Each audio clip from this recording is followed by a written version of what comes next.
I'd been working for old man Jeffers on the Tip Top Ranch for a couple of months. The old man was one of those hard-riding kind, so I was kind of happy at being sent to town. Usually, though, I was a little town shy. Towns generally brought me trouble.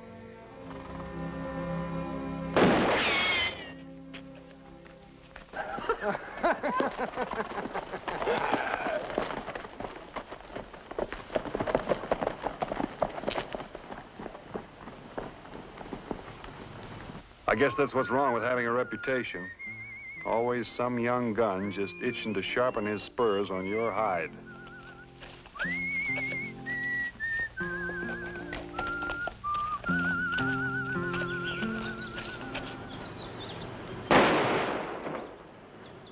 You ain't as gun shy as you used to be. You belong back in that jail. Now, Granny, you know there ain't no jail gonna hold me. And Sheriff Hanson, he ain't gonna ever put me back there again either. I wouldn't be surprised, but you're right, Wes. I wouldn't be surprised to see you lying in the dirt with a bullet in you first. We all gotta go sooner or later. And if my time was as close as yours, I wouldn't be talking about dying either. Your time may be closer than you think, Wes. Maybe even closer than mine. Don't talk to me like that. Now, you've got to stop talking to me like that. Wes! Hey, Wes! Whoa. Wes, you know who that man was you took a shot at? No, I don't know, and I don't care. Well, listen, it was Vint Bonner. Well, do you hear me? The six-shooter. You sure? Well, yeah, I'm sure. Well, what if it was? Well, aren't you glad to hear it? Here's your chance to do all those things you were talking about the other day. Remember? I remember. Remember Joe Hayes was talking about Bonner, and you said you could teach him a thing or two about slapping leather? Well, now's your chance to do it, Wes. You talk too much.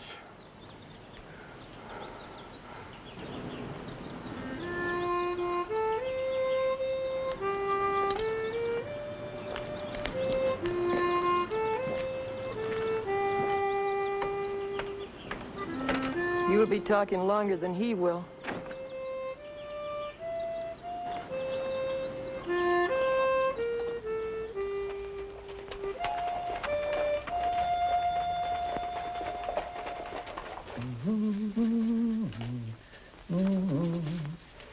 Well, there you are, Vint. How's this? Tip Top Ranch, property of Rex Jeffers. Keep out. This means you. Well, that keep out part sounds a little polite. You better change that to trespassers will be shot on sight. Signed, Rex Jeffers. I guess he means it. He means it. He's got the biggest ranch in the state, and he wants everybody to know it. I guess he figures putting these every quarter mile or so will do the trick. No doubt Jeffers will want his name printed in the biggest size type I've got, too. I think he'd like it to stand out real plain. Yeah, all right, I'll print them up, all 1,000 of them. But it's going to cost him $6.40. $6.40? Yeah, paper's expensive, Vint. Besides, it's going to take me darn near the rest of the day. Well, that's my price, $6.40. Well, you gotta pay, you gotta pay. Finish him up as soon as you can, Pete. All right, Vint. Well, Vint, you heard what happened to Lockwood, haven't you? No. What happened to Lockwood? We got us a brand new gunfighter. Gunfighter, huh? Yes. Young and mean. Fast, too. Looks like Wes Singer is out to set some kind of a new record. Wes Singer. That his name? Yeah, can't be no more than 19. 20 at the most. Most of them start young. And they don't live to be very old, either. But they can cause a lot of trouble in a short space of time. Trouble? What do you mean? 2 killings in less than a month. 2 killings? Charlie Barker was the first. Folks was inclined to think it was a lucky draw. Until Wes went up against Todd Apple. Wes put a bullet right in the middle of Todd's forehead before Todd's gun ever cleared his pants. After that, folks weren't inclined to think it was just a lucky draw. Well, with all this shooting and killing, I guess the sheriff is doing a little thinking. Ben Hanson's thinking all right, but Ben's getting a little bit old. What's he doing about it? Oh, he went out to Vess all right, but there isn't much he could do. Wes had witnesses to the first shooting, and the jury turned him loose after 10 days in jail on the second. Where is he now? And the best the sheriff could do is order him to stay out of town. The boy's now up on his grandma's place, a little way east. It's the only kin he's got, this old Miss Singer. Well, how long do you think it'll take to get these ready? Yeah, take a few hours, sometime in late afternoon. I'll be back. All right.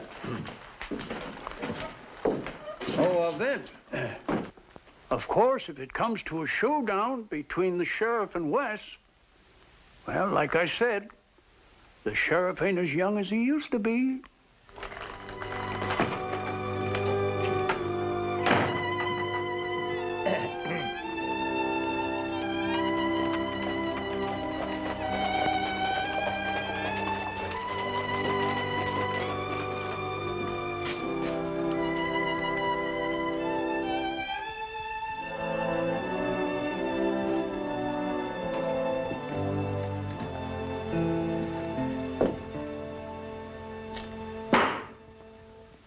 Hello, Sheriff. Vent. Vent, how you been? Good, just fine. Oh, doggone. I was just sitting there thinking over a couple of things. Well, a man's got a right to think once in a while. Now, you know I was asleep, sound as the dead. Guess it's that time of day. Heard you was working over at the Tip Top. I wondered when you was coming to town. Yeah, you know old man Jeffers. He likes to keep things and people jumping. Doggone, it's good to see you. What brings you to Lockwood? Jeffers wanted some no trespassing signs printed up, so he sent me in to get them. I understand you got yourself a little problem. Problem? Who you been talking to? You know Pete Drum. Yeah, I know Pete Drum. I suppose he's been running off at the mouth about Wes Singer. Oh, he told me something about him. How long are you going to be in town? Just long enough to pick up my posters. Why? Oh, you know these young blowhards. Boasting to their pals on how they can out-trigger any man in the state. Your name was mentioned. This young Singer said he could even teach you a few tricks. I see. I want you to leave town. Wait a minute, Ben. Just because... You're a mighty tempting target. You're the six-shooter, ain't you? Any gunfighter put a bullet in you, have a real claim to fame. That doesn't make any sense, Ben. This youngster's got no cause to pick a fight with me. It's stupid. They're all stupid. Gunslingers. Most of them young kids like this Singer. The idea of getting themselves killed never enters their head. If they're dead, they wouldn't be gunslingers. Well, I'm not going to be here long. But I'll have to wait for those posters. Can you imagine what would happen if I turned up empty-handed? I laid down the law to this kid. I can handle him. Sure you can. Sure you can. I'll get on over to the hotel and get myself cleaned up. Now, you drop by and see me before you leave. I'll do that. Bonner! Come on out, Bonner!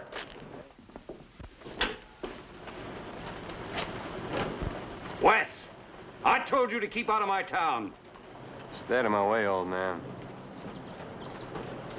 Came in to talk to Mr. Bonner. Go ahead. Talk. You're the one they call the six-shooter, huh? Thought I'd come into town and take a look at you. Can't help but say I'm a little bit disappointed. Wes, I told you.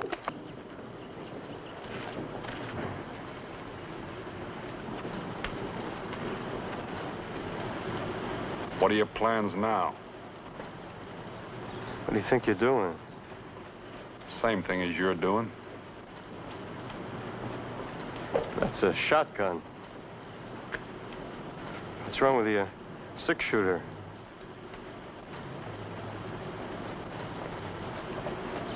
If that thing went off... You got the idea. Even if you got off the first shot, which is just possible, I'd still blow a hole in you big enough to put my arm through. At this distance, I couldn't miss. You're loco, Bonner. We'd both be dead. Yeah. Well?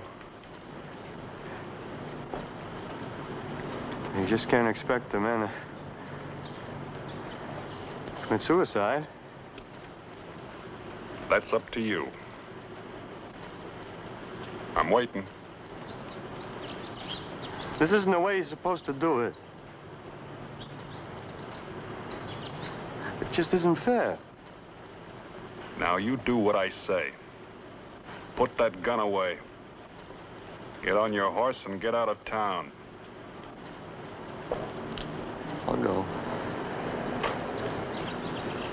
I'm coming back when you ain't got that cannon.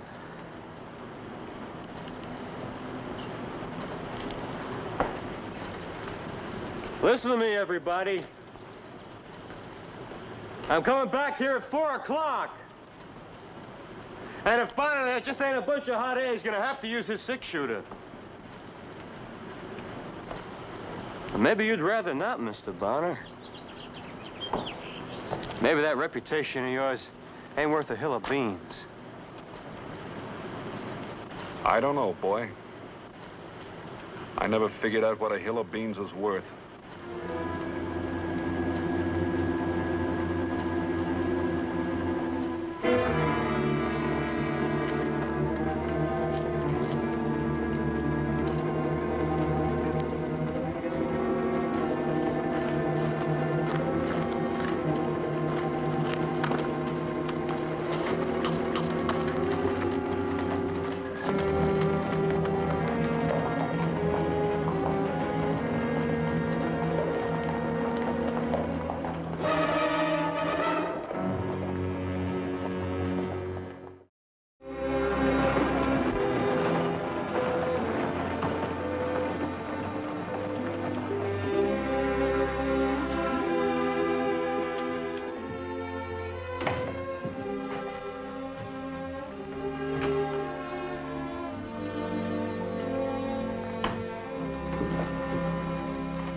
My name's Bonner, ma'am.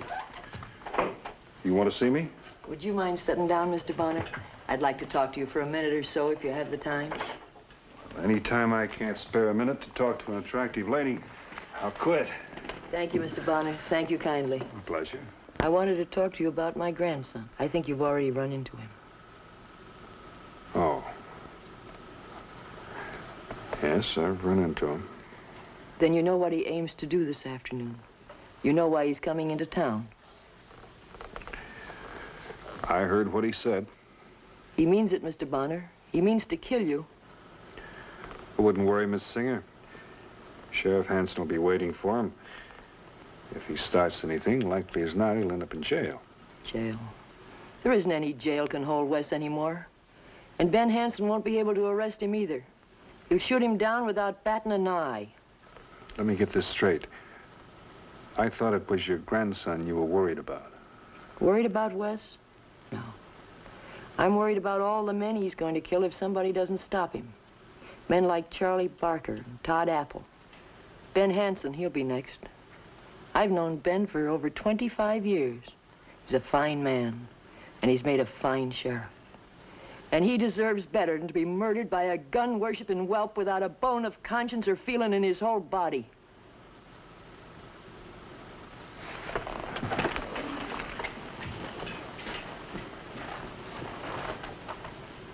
Exactly what is it you want me to do, Miss Singer? I want you to kill him, Mr. Bonner. I want you to kill Wes. I want you to shoot him down like you'd shoot a mad dog. You're the man they call the six-shooter. You're the only one who'd stand a chance against him. Why, I've watched that boy hour after hour, standing out behind the barn, practicing with those guns of his, until I thought I'd go out of my mind with the horror and the shame of it.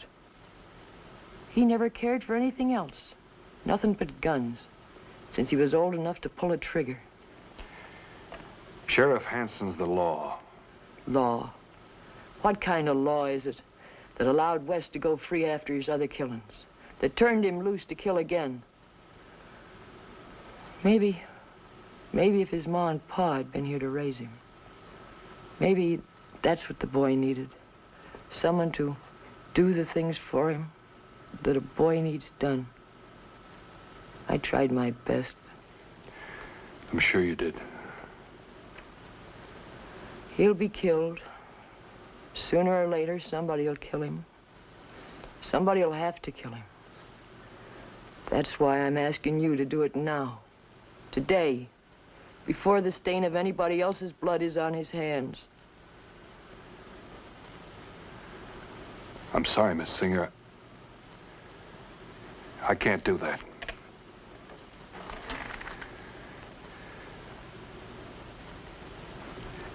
I'm not a killing man.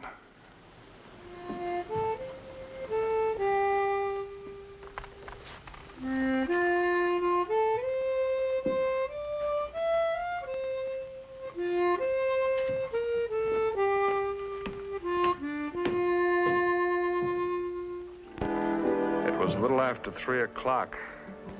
There was a kind of stillness in the air, like on a hot summer day just before a thunderstorm. Just enough heat to keep everybody out of sight behind shutters. Later on, it would come alive, full of people, their noise, their activity, their need for excitement. But that would be later. Now the town was practically empty. Nobody in the stores, nobody on the streets.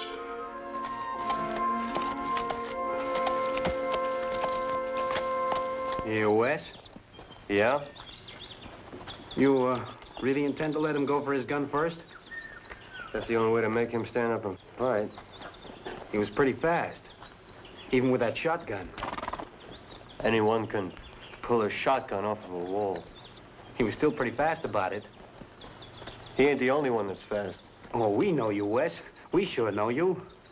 After all, we seen you with Todd Apple and Charlie Barker. Of course, Todd and Charlie... What about Todd and Charlie?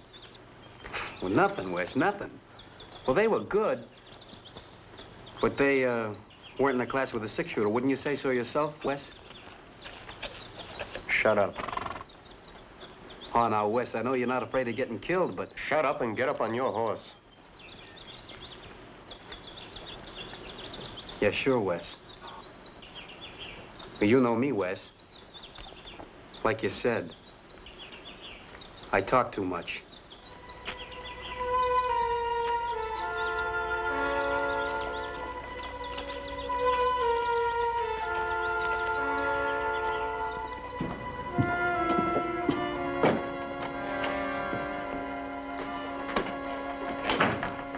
Got my posters ready? Yep. And I guess you're all set leaving town. I put the print on those posters big enough for Lincoln's assassination. Go to satisfy Rex Jeffers. $6.40 is still a lot of money.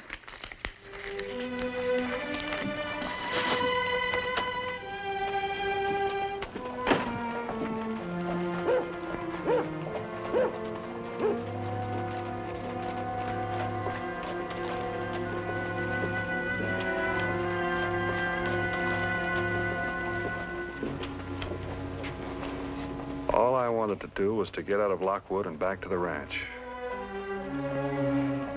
Then I saw Ben Hanson standing alone in the street.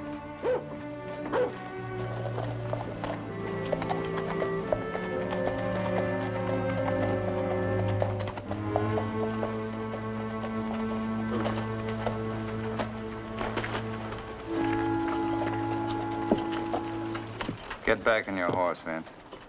Singer will be here any minute, and I want you out of the way until I finish with him. What do you mean, Ben? I told him if he ever came back to Lockwood, he'd have to answer to me. You gonna shoot it out with him? If I have to. You sure you can handle him, Ben? Of course I'm sure. No, Vince. I'm not sure at all. He's young. He's awful fast. That's what Pete said. But you see, I gotta try. If it turns out I still ain't fast enough, well, I was bound to meet my match someday. Not many sheriffs have lasted as long as I have. 25 years. That's practically a record hereabouts. Listen, Ben. It's me he's gunning for, not you. That ain't the point, and you know it. I'm the sheriff here in Lockwood. Now you ride out of town.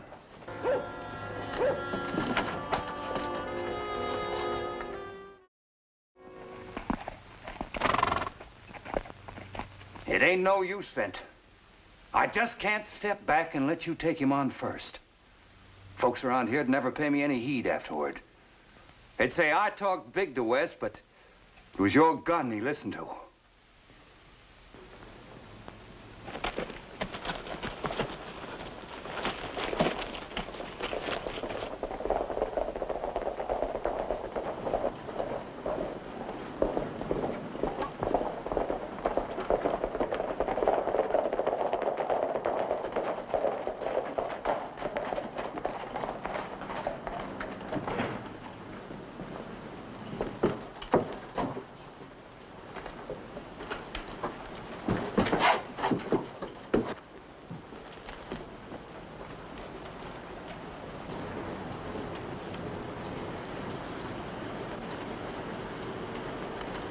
I'm through arguing with you. Now you get on your horse and move on out of town.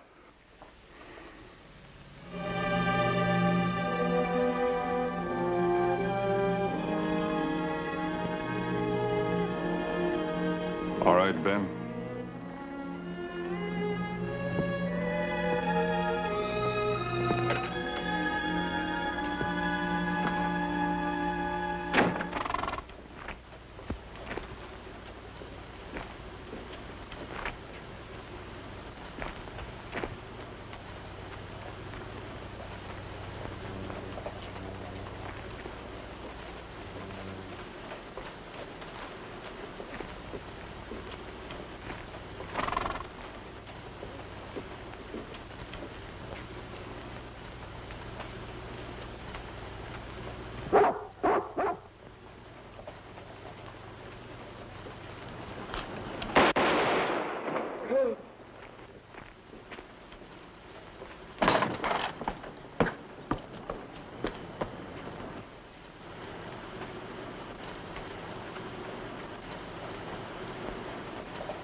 At least I didn't have to kill him.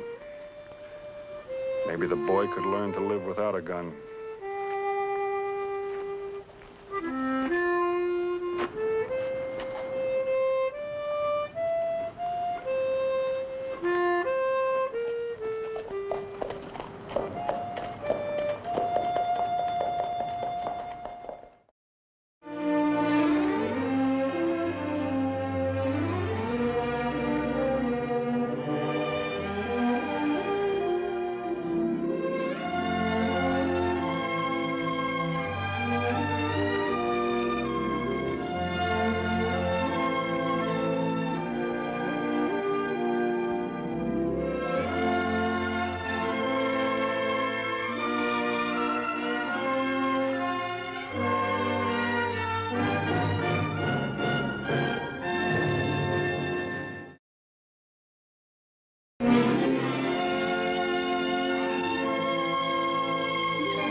When you've been on the trail days on end, a little of the desert loneliness seeps into a man. Like the dust itself, hot, cutting. That's when you remember there's a town somewhere up ahead. And suddenly, you want to go there. You even begin thinking of a town like Sunset.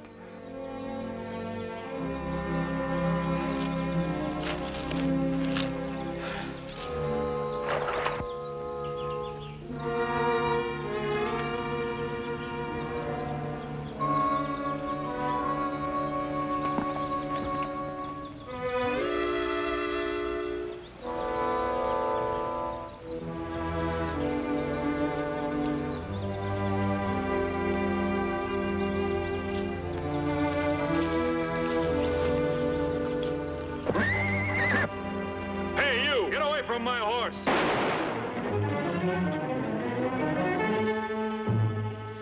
The man didn't matter. Scar did.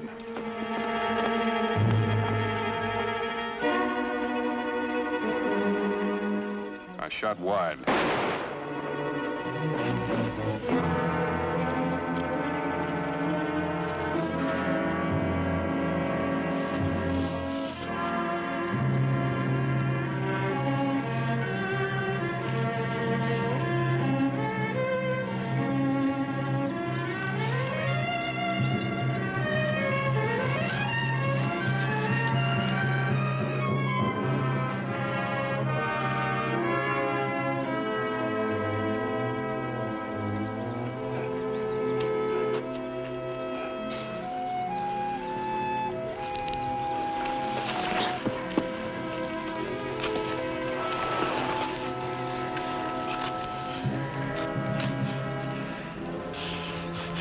I ain't no horse thief, mister. Honest, I ain't. Well, not a very good one anyway. Yeah, let me see that. No. Well, it's better dying out here on the desert than getting caught. All them rewards and them posters, but they ain't hanging Link Jared. You heard of me, ain't you? Everybody's heard of Link Jared? Yeah, I heard of you. You're liable to make a very famous corpse. Now, let me look at that. No. Too bad your shot didn't do it, mister. Must be, 3,000 on my head by now. Not counting yesterday. It's your time you're wasting. That stage depot over to Sunset. That man in charge, a real duty stickler. Acted like the company money was his own. He's the one who shot me in the back.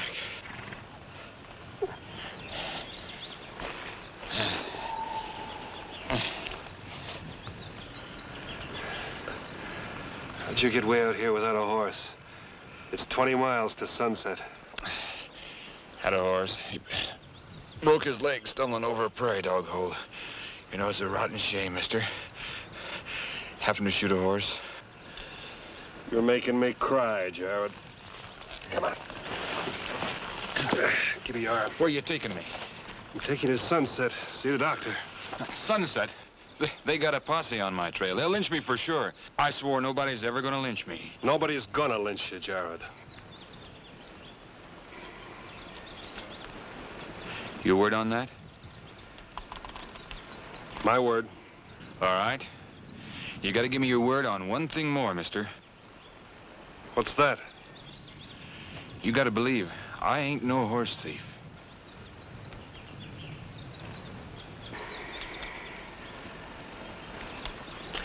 Come on.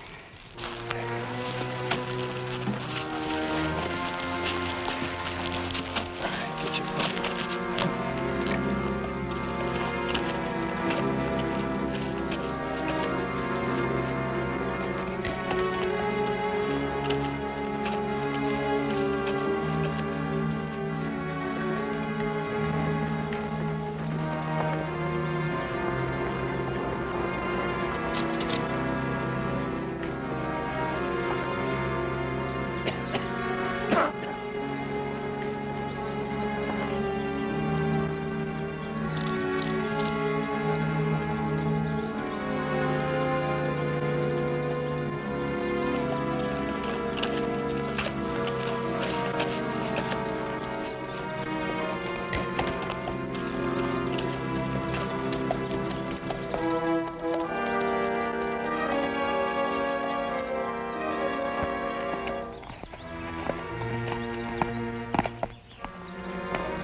Vent.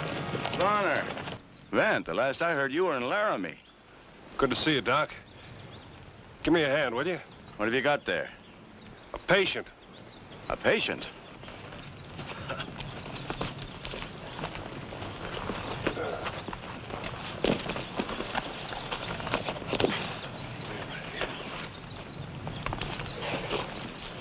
Lucky I ran into you. He stopped a couple of bullets. Maybe you could get him out and patch him up. Who did it? I found him this way. Oh, you know Wes Flagler. I know, Wes. Eva Grant? The young fella's new since you were here. He snaps broncs at the Bar V. Evan Case. Man in the back is Mr. Martin. Just call me Gopher. I'm new most everywhere, because I just keep traveling all the time. That's far enough, Flagler. What call you got being so upshot with me? I think maybe you know. Know what? This man's linked Jared. I gave him my word I'd see that he got to a doctor and that he got a fair trial. There's not going to be any necktie party. It's Link Jarrett, all right. There's no mistaking that face. He's a foul, murdering animal. What's so funny? Well, we just come from one lynching, Bonner. What? No sense in running a good thing into the ground. That's right, Vent. We were just on our way back to town. You mean you weren't looking for Jared? What'd give you that idea? We was looking for Gene Carley. And we found him. What about Carley? Well, you remember him, don't you? Robbed Jet Hill's general store a couple of years back. Almost killed the old man. I know, but... He broke jail last week, went over to Marshalltown. Showed up in Sunset yesterday. Tried to hold up the stage depot. He killed Sam Foster doing it. And you strung Carley up for that? Well, not too high. Just a couple of feet off the ground. We found him hiding in a cabin over by Walnut Creek. Drop of liquor? Doc, were you a party to this? I came along to see that everything was done in a reasoned and decent way.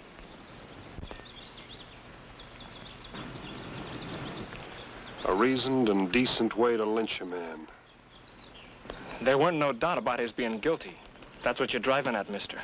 And seeing as how they ain't got no judge over at Sunset, and we'd have had to wait till fall for a formal hanging, we sort of speed things up a mite.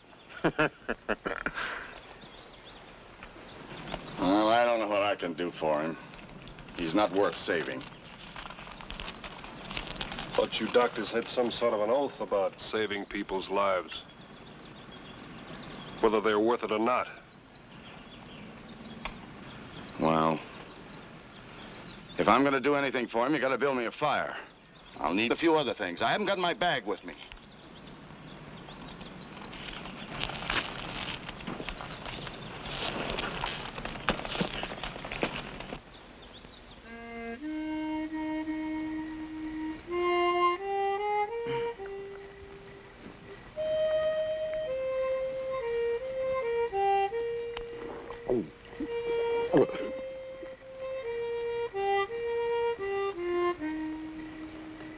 No substitute for chloroform, but it'll help some.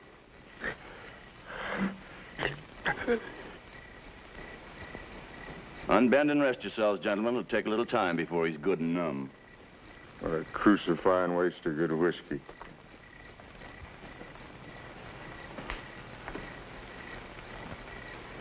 You standing guard, Vint? I'm not playing judge and jury, Doc. You mean about Carley? Yeah, about Carley. I saved his life once, a long time ago. Because I remembered my doctor's oath.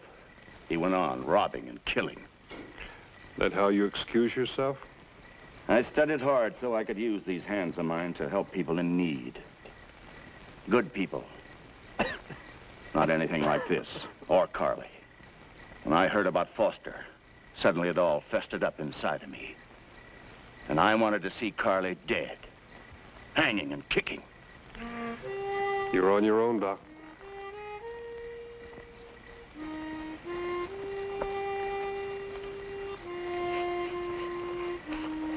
I'm waiting for the time you dig one last hole, Gopher. For yourself. Never can tell where you're gonna strike color.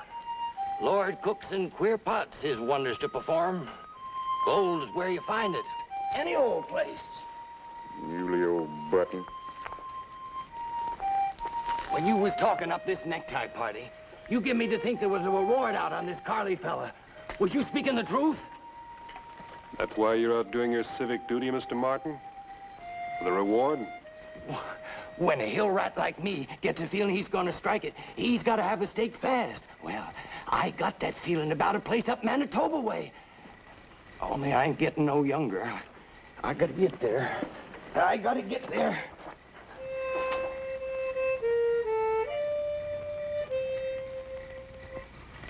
Can't you play something else? Something don't sound like we was at a funeral.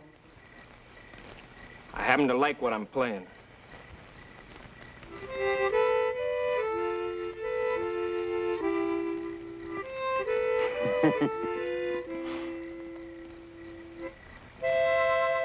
You know what's eating him? He was building a stack to a Nestor gal, and she went and throwed him over. Shut up, you hear? Throwed him over for a sheep herder. A smelly mutton puncher. Bah! I told you to... You wanted to show her what a big man she passed up, going on a lynching. But you couldn't even watch it, could you? Made you sick to your stomach. You enjoyed it, though, didn't you, Flagler? Huh? I didn't mind none. I'm gut sick of guys like Carly going around taking what they want, getting away with it. You gotta make an example, or before you know it, nothing will be safe. Man's ranch, his family, nothing. You must have bought a spread, found a wife, and raised a family real recent. What's that? I was just remarking. Well, I don't like your remarks. I wasn't talking about me in particular. I see. Fact is, I don't like your whole snuffy tone. You've been running off at the mouth like a prairie preacher ever since we met up. Hey, Vent. You got Jarrett's gun? Why? I need it.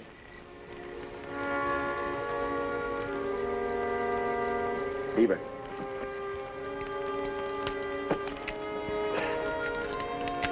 Keep this barrel in the fire. I've got to go into his back after that bullet. I'll need that to cauterize when I'm through.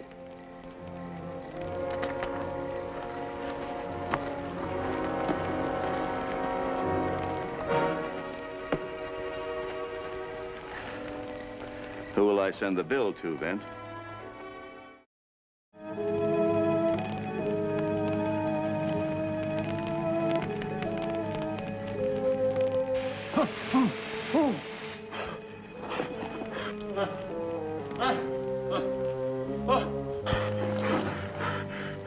All right.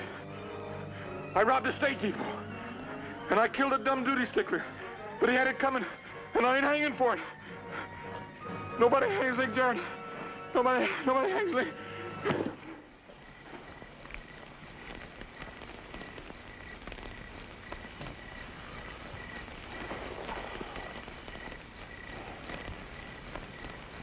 That true, what he said about killing Sam Foster? Man doesn't confess to something like that just to hear himself talk. Then we lynched an innocent man. Didn't you, Vent? Yeah, Doc, I knew.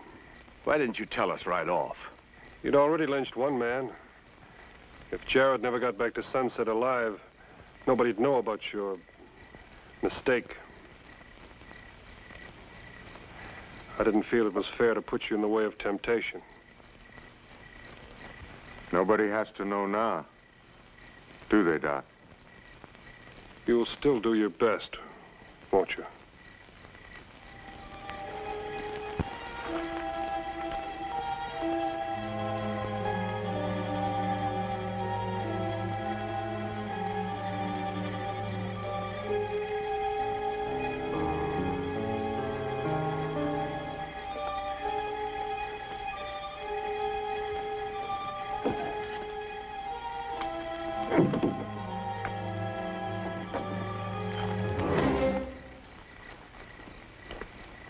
Well, it couldn't have happened that way. He just couldn't. We was right. Nobody knows nothing. The Lord cooks in strange pots. Maybe Jared was making that all up. Everything he told you. How do you know about the robbery at the depot? Well, he might have... Well... I don't know.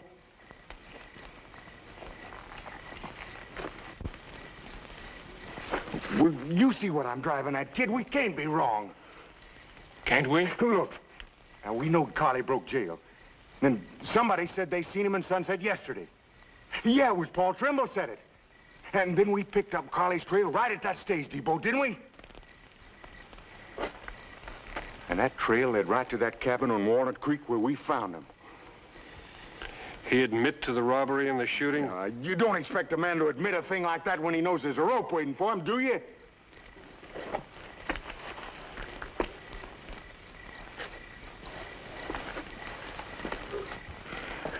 Look, Doc, what... Vent, you've got to believe I did my best. Only my best wasn't good enough.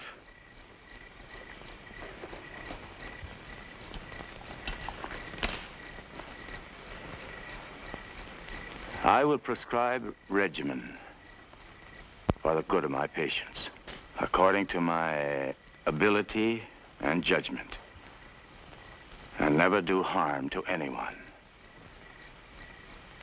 I will preserve the purity of my life and my art.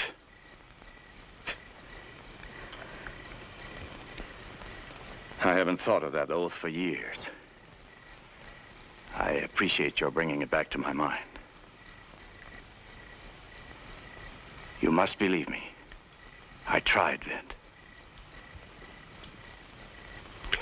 I believe you, Doc. Hey, what are we all standing here so long-faced for? Jared's dead. There ain't nobody to say if he killed Sam Foster or not. Nobody. Nobody except you. Eh, Vint? That's right. Nobody but me. Now, wait a minute, Bonner. You're a reasonable man. I try to be. Well, maybe we did go off half-cocked. Suppose we did even overstep the mark a little. That what you call it? Overstepping the mark a little? All right, we're sorry. But there's nothing we can do about Carly now. No, not a thing. Well, we thought we was right. Maybe Carly wasn't guilty, but he was a killer. He deserved what he got. He wasn't guilty of the murder of Sam Foster. What difference does that make? The law should have its say. The law's what keeps us all from turning into animals. You hang one man outside the law, and all the rest of our lives are a little bit cheaper. I can see you're set on stirring up a hornet's nest, ain't you? Well, you go ahead. You got no proof. It'll be his word against ours. We'll say Carly confessed. Everybody in Sunset will believe us. Well, I wouldn't dare bet on that. Vint Bonner's word carries a lot of weight, gentlemen. Well, you sound like you was turning against us, Doc. Well, I ain't taking no chances of people saying we murdered Carly. You put that gun away. Look, I know they don't call you the six-shooter for nothing, Bonner. But there's 5 of us.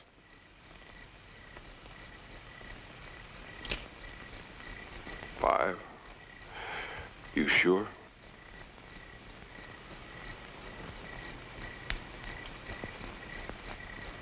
Yeah, and they're all in the same boat with me. Now, you're going east, and you ain't showing your face in Sunset again. I'm taking Jared to Sunset, and I'm going to say what happened. Well, you heard him, boys. We ain't just gonna stand there like he's being milked.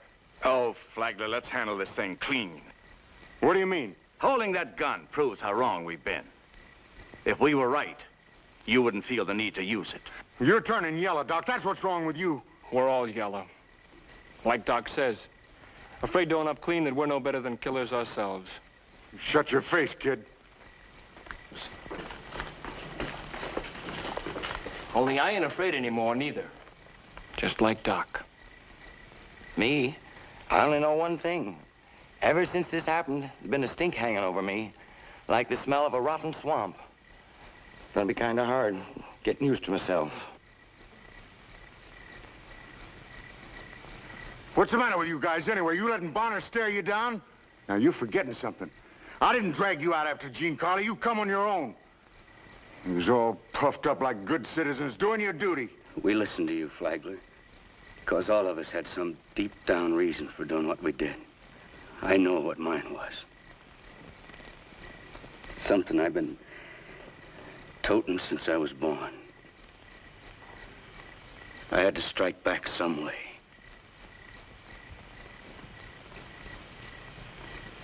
At somebody.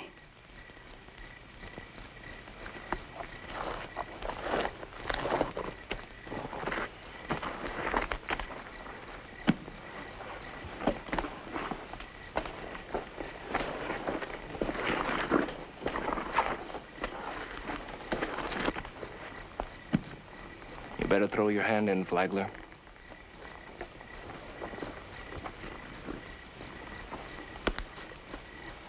If I get out of this, I'll be heading for Manitoba, Mr. Flagler.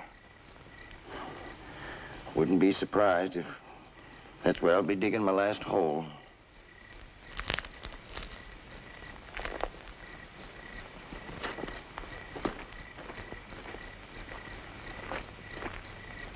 Yellow! Yellow, all of you! I guess you think I'm turning rabbity too, don't you, Doc? You think I'm afraid to use this? I could gun Bonner down and you'd all be in it with me. Now, how'd you like that?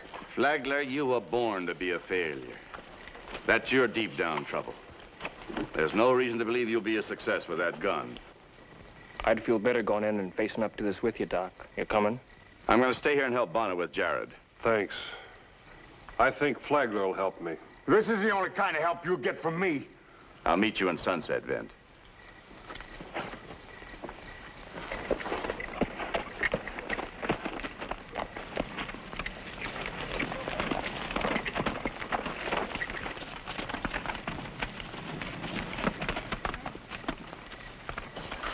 If it hadn't have been for you, folks would have said we done fine. They'd have looked up to me for once. That might be true.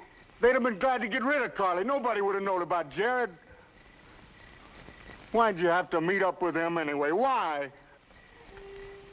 Because his pony tangled with a prairie dog hoe. He needed another horse. Well, that ain't no reason. No, I guess it isn't. Maybe like Gopher said, the Lord cooks in strange pots.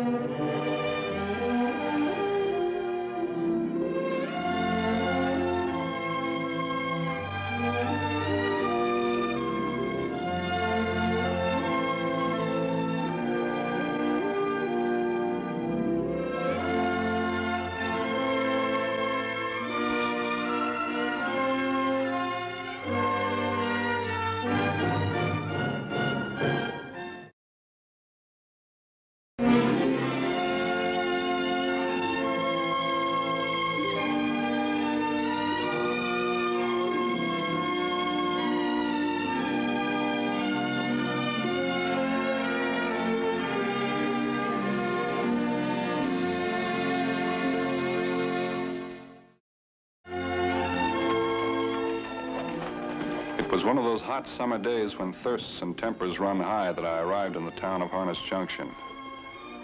I'd come into Harness for the Circle Oak cattle drive. I had a few days layover, which I thought I'd use to look up the Harcourt brothers, sons of an old friend who died a few years back.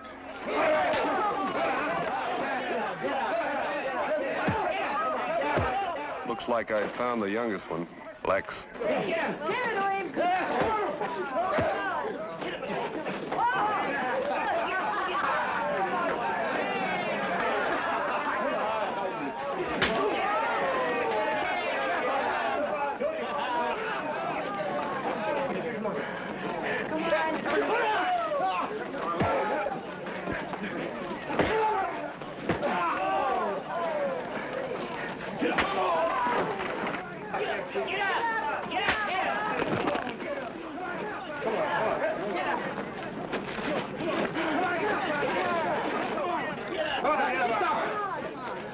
I said stop it!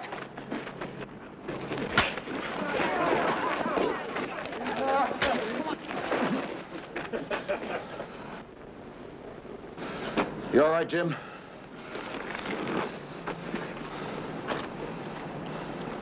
All right, get up. I said get up.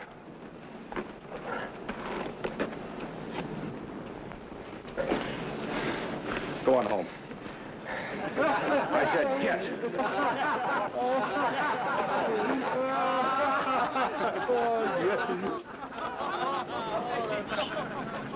Vint!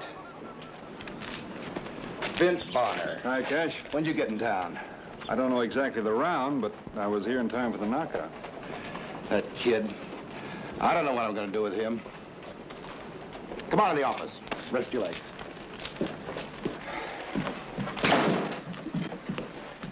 Sorry you had to see that, Vint. Sorry still I had to do it. Seems to me you outweigh Lex a few pounds. I know. I hate to use my hands on that kid. Then why do you do it? Look, Vint, it's not as though I don't have good reason to. That kid's got a chip on his shoulder a mile wide. To match the one on yours? You were a lot like him at his age. Well, the old man knocked it out of me. I'm going to have to knock it out of Lex. He's got a temper building inside him like a Texas tornado. You down here for the Circle O drive to Durango? That's right. I'm a few days early, though. They're still out on the trail. Well, you're going to stay with us till they come in. Of course, there's been a few changes made. Oh, did you move from the old house? No, we still live in the same old house. Me and Bess both. Bess? Oh, you got a new horse? No, I didn't get a new horse. I got married. You got what? That's right, I got married. Prettiest girl in town, and a good cook. Congratulations. I never thought you'd make it. Look, I can't barge in. Anytime you're in town, you're going to stay with us, just like when the old man was alive. I'll just get a room at the hotel. Vin, I'm the law around here. You want to stay out of trouble, you do as I say. I'll go quietly, Sheriff.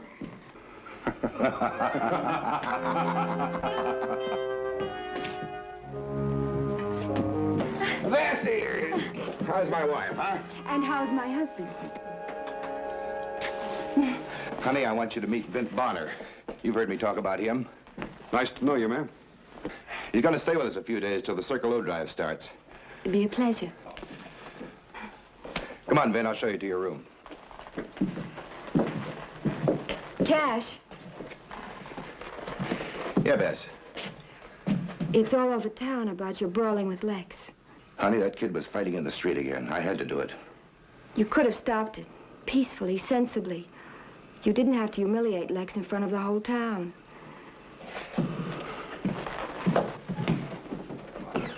Come on.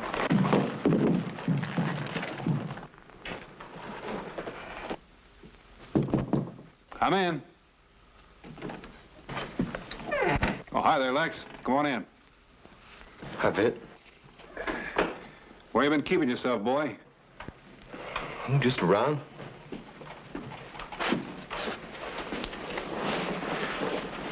Here you're going to Durango with that Circle O outfit.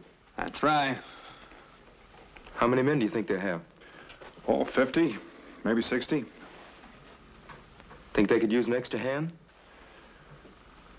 I guess they might. Well, what's the matter? Don't you think I'd do? Now, wait a minute, boy.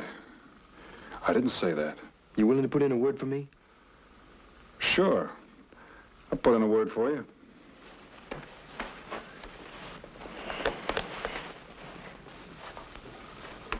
Did you ask Cash about this? Oh, I don't have to ask Cash. I don't have to ask Cash about anything. He's your older brother. Oh, sure, he's my brother, but he ain't my father, which he's always trying to be. No, Lex, he isn't your father.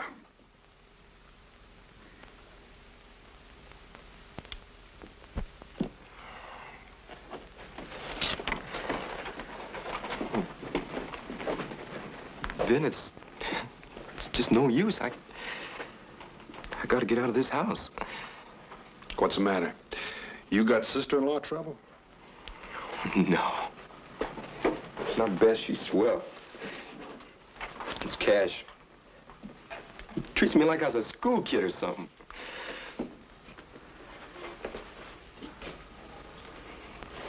Then you just gotta help me, that's all. Look, would you talk to Cash, please? And, well, he likes you very much. He's always talking about you. Sure. I'll talk to him.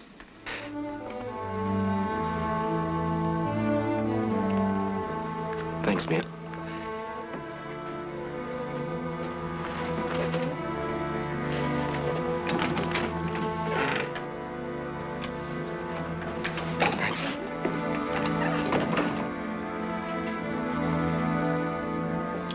That was a mighty fine meal.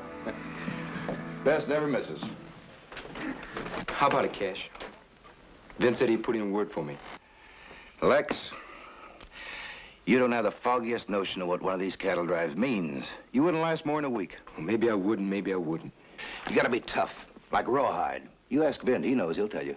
Look, it ain't gonna do no harm to try. If you're so anxious for a job, there's plenty of things to do in town. Why don't you go down and see Mr. Fleming? Well, look, I ain't interested in cleaning out somebody's livery stable. Your trouble is you're not interested in doing anything you're fit for.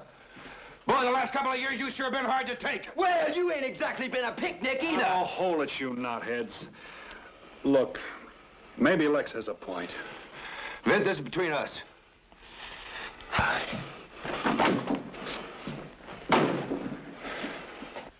Vint, what got into you egging him on with this cattle drive nonsense? He asked me if the Circle O needed men. I said yes. Well, I know, but you should have told... Oh, I'm sorry. I shouldn't be hanging out the family wash in front of you. Boy, that kid just about has me licked.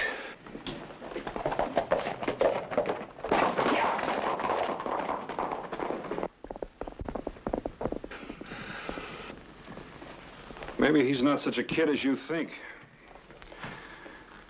You're riding him too hard. The old man rode me plenty hard, never hurt me any. What about Lex? You think it's hurting him?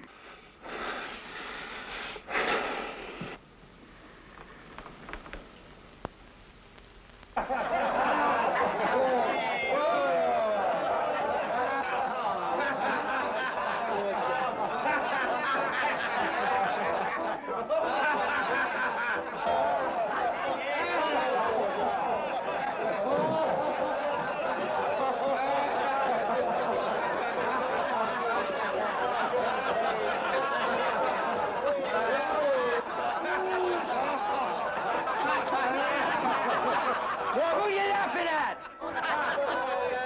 Nobody's laughing at you, Lex. Well, you're lying at him, Roby.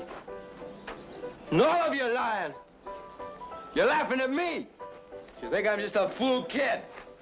Now, Lex, we don't think anything of the kind. You go on home before your brother sees you like this. My brother. Well, I want to tell you something. He doesn't own this town. And he doesn't own me either.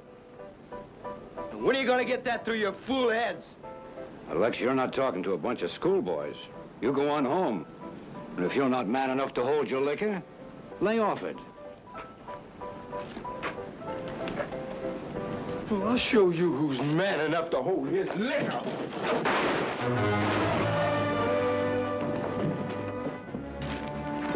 I meant to wing it. Get the doctor. Sure. Jim, you better go tell the sheriff.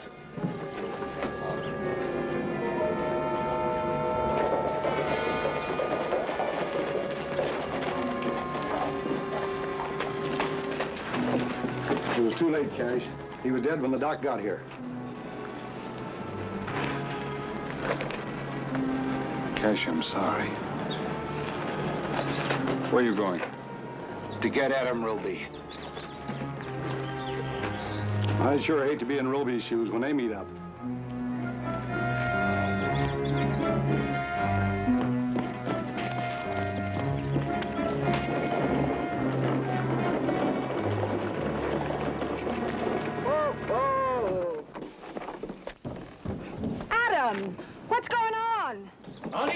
Polly. Enough for a couple of days, maybe. Adam, what's happening? I don't understand. I'm in trouble, Polly. Bad trouble.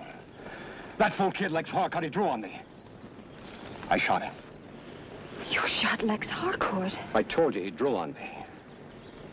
Adam, he isn't... He's dead. Look, I can't stop to explain. I gotta get moving.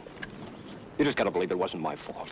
Well, if it wasn't your fault, why are you running away? To keep Cash Harcourt from killing me. But Cash is the sheriff here. He wouldn't do any... Wouldn't he? Lex was his brother. Oh, Adam.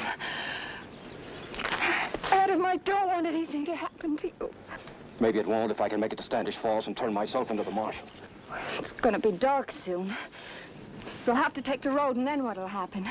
Yes, I know I can't risk it tonight. There's that cabin up on Rocky Creek. I could spend the night there and make it to Standish Falls the next day. Oh, Adam, please. Please, I don't want you to go. I haven't got much choice, Polly. Not if I want to stay alive. Listen, Vint Bonner's in town. You know the man they call the six-shooter? Well, can he help us? I don't know. I've heard men speak well of him.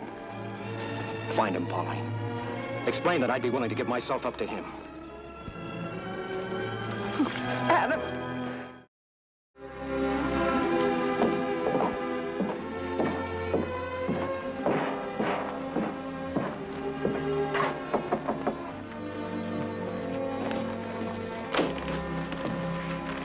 Vint, this is Adam Roby's wife, Polly. We're old friends. We went to school together. How do you do, ma'am? My husband's in trouble, Mr. Bonner. He asked me to come see you. He needs your help.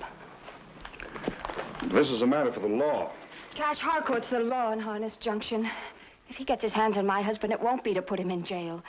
It'll be to kill him. Cash is a good sheriff. I can't think He's Lex's brother. He'll have to avenge him. Look, I admit he was mighty upset. But there'll be no gunplay if I judge him right.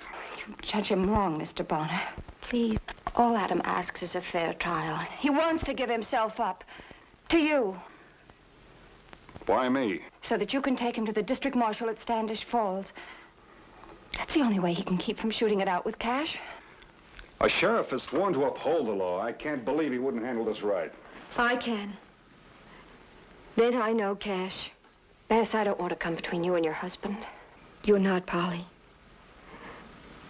Outside of me, Lex was the only other person on this earth that Cash cared about. Maybe in the wrong way, but he cared. Now he'll blame himself for what's happened. He'll want to take it out on somebody. There'll be no stopping to listen to reason. Bess, don't you understand? Even if I wanted to, I have no right to interfere. Vint, you're his friend. It's Cash's whole life that'll be ruined if he kills an innocent man. I'm sorry.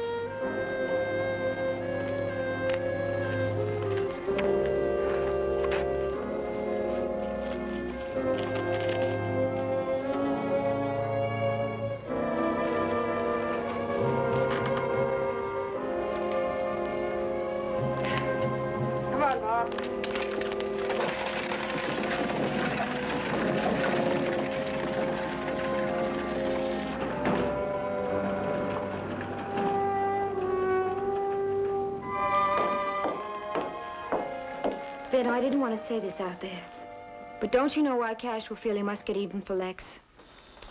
Do you know, Bess? Yes. Because way down deep inside, he knows he's made a terrible mistake in the way he raised his brother. He's too proud to admit it.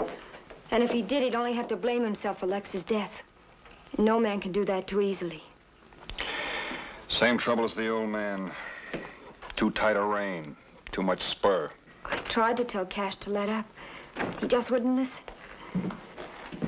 You look tired. Saw a woman leaving the house just now. Who was it? Polly Roby.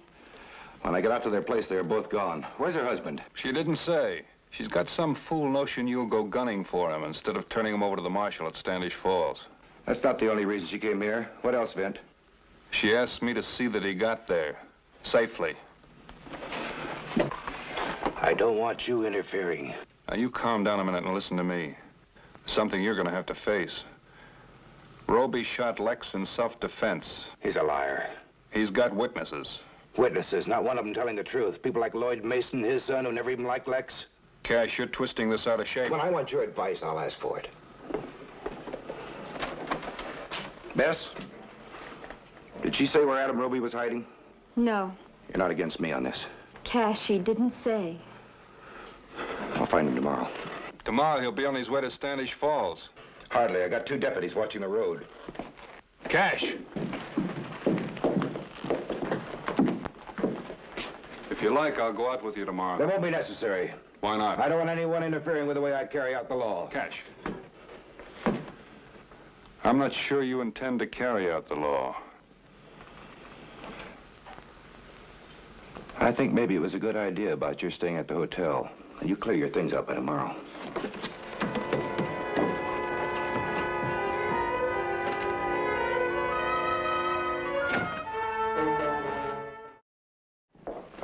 Good morning. Morning. Can I fix you some breakfast? Cash might pick up Roby's trail. It's best I go. Vin, if anything goes wrong, well, I mean, Cash mustn't ever find out I told you where Adam is hiding. Don't worry, Bess. Cash won't find out. And nothing's going wrong.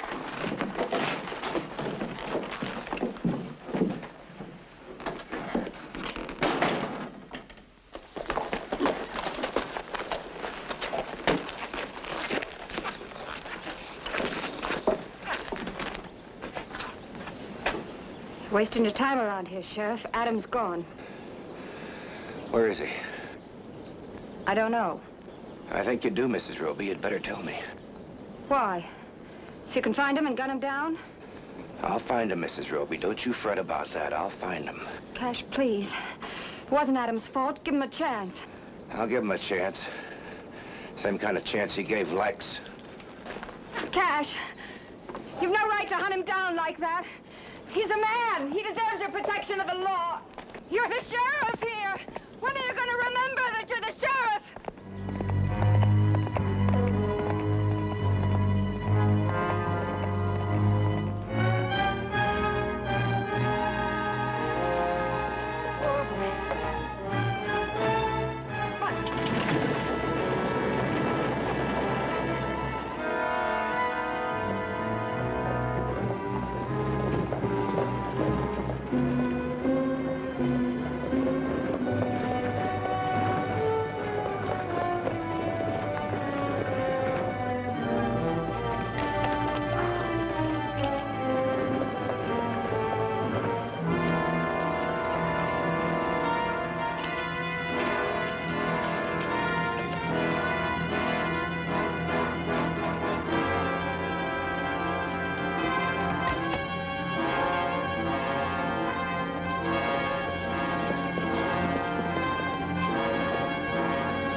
Roby, it's Vint Bonner. Put that gun down. You alone? That's right.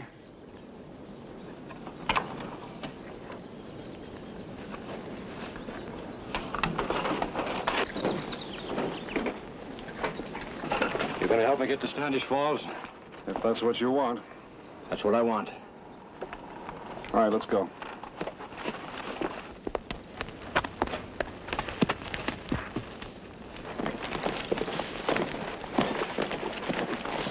You wouldn't fool me, would you, Bonner?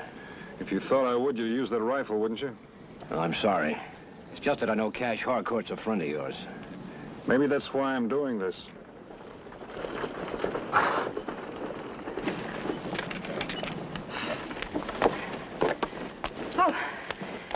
Oh, thank you, Mr. Bonner, for changing your mind about helping Adam. I haven't done anything yet.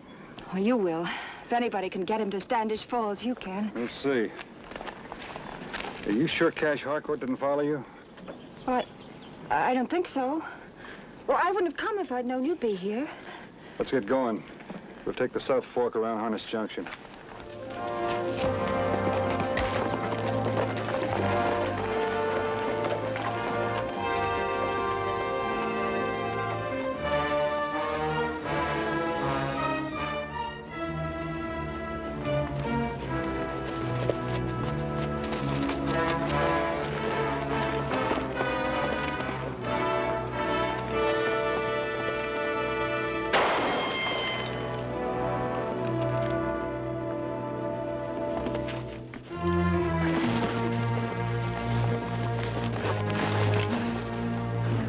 How'd he find us?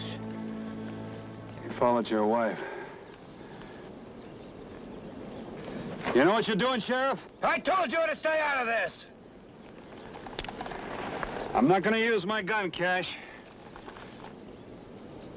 If you're set on shooting somebody, go ahead. I don't want you. I want Adam Ruby. I'll help you take him to Standish Falls. I kind of promised Bess I would. Bess? What's she got to do with it? She's your wife. She's interested in your welfare.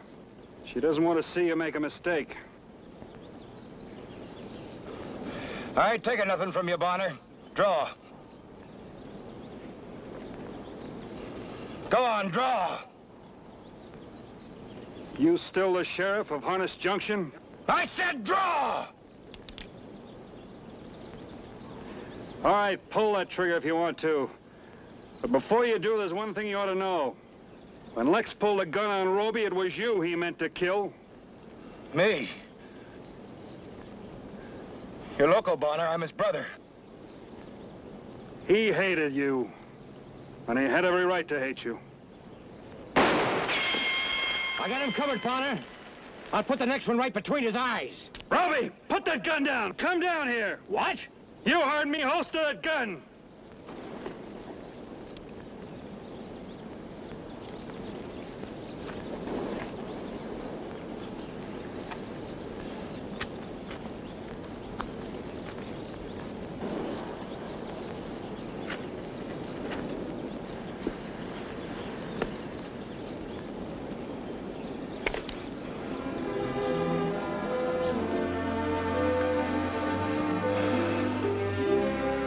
Roby, you're under arrest. I'm taking you to Standish Falls. You're welcome to come along, Vint.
It was one of those nights when the moon was so bright a man had trouble getting to sleep.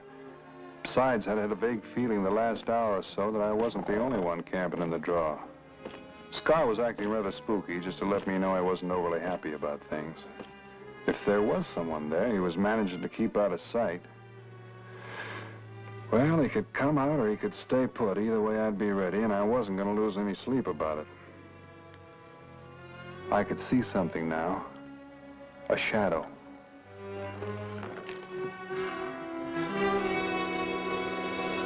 Looking for something, mister? All right, hold it. I'll put a hole in your leg. Get over here by the fire so I can take a look at you.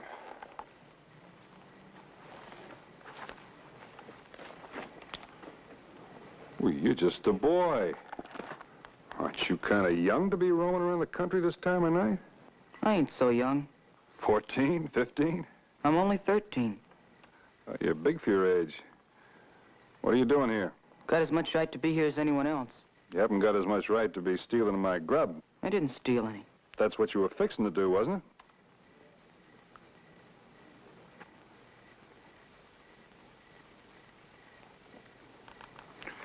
Of course, if you're hungry, you'd be welcome to some of these beans. That is, if you like beans. Yes, sir. I mean, I sure like beans.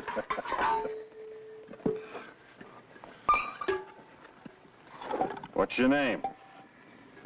Rink. You run away from home, Ring? What makes you say that? Well, you're 20 miles from the nearest settlement, and you're not out here just taking yourself a walk. I ain't going back to Crescent Hill. Crescent Hill, that your home? Yes, sir. I ain't going back, that's all. Eat your beans.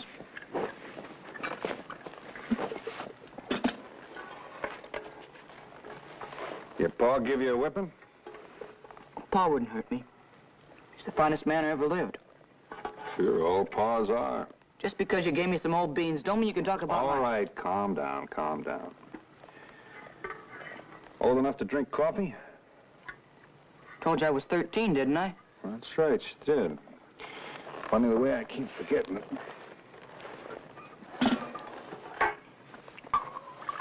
I'm headed for Petersville to find Pa. He said when I was old enough, I could join up with him. Well, I'm old enough now, ain't I? Well, looks like you are. How come you haven't been with him all along? He moves around a lot. I've been living with Aunt Aggie and Uncle Ray ever since Ma died. But that ain't the same as being with your own Pa. No, guess it isn't. That's why I'm going to Petersville. Aunt Aggie got a letter from there last Monday. I heard her and Uncle Ray talking. But when they saw me listening, they shut up. They don't tell me nothing about Pa. So I'm gonna find out for myself. Well, since I'm headed for Petersville, too, I can't see any reason why we shouldn't travel together, can you? No, sir. And if we're going to be traveling companions, guess we ought to know one another. I'm Vint Bonner. Vint Bonner? That's right, son. Mr. Bonner, if I'd have known who you was, I mean, I didn't mean to talk... Don't worry about it, son. Mr. Bonner, I wonder what I mean is, I've heard folks talk about that six-shooter of yours ever since I was a kid. Oh. Sure, as long as you don't fire.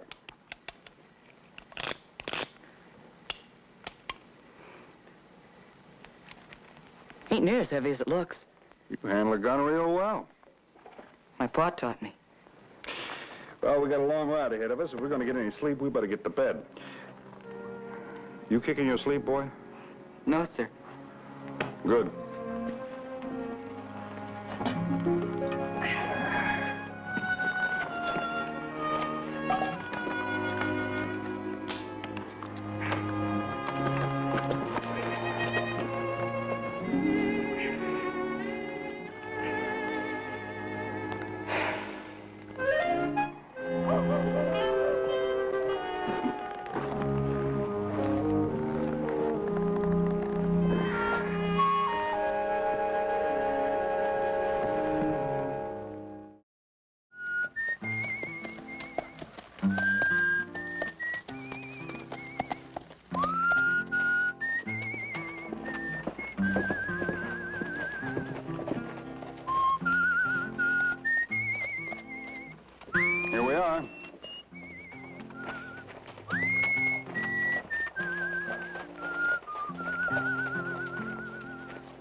What's the matter, boy?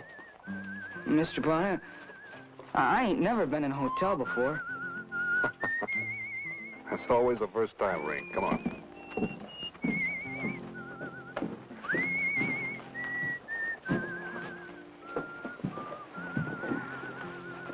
Morning.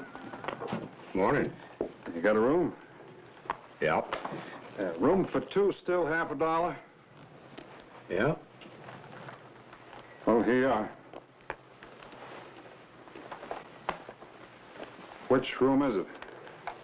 Number 5 is empty. Is it 6? No, it's 5. Much obliged.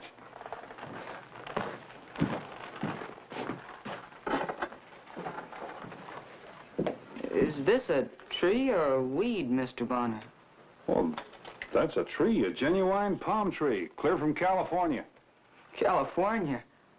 I ain't never seen nothing like that before. Let's go see our room.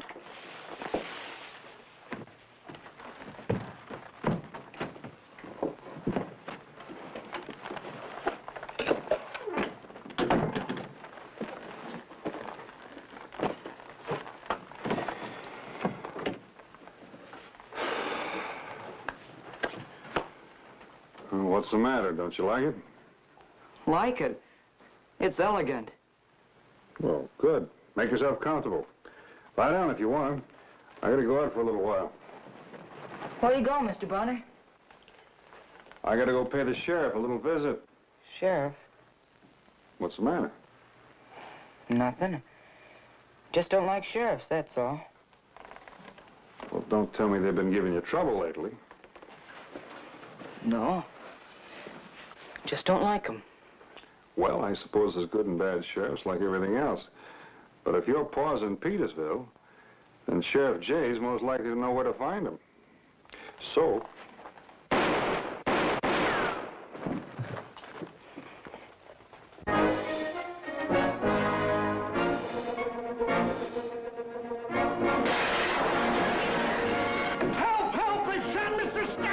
Come on, Jeff, we got everything we want. Let's get out of here. Help!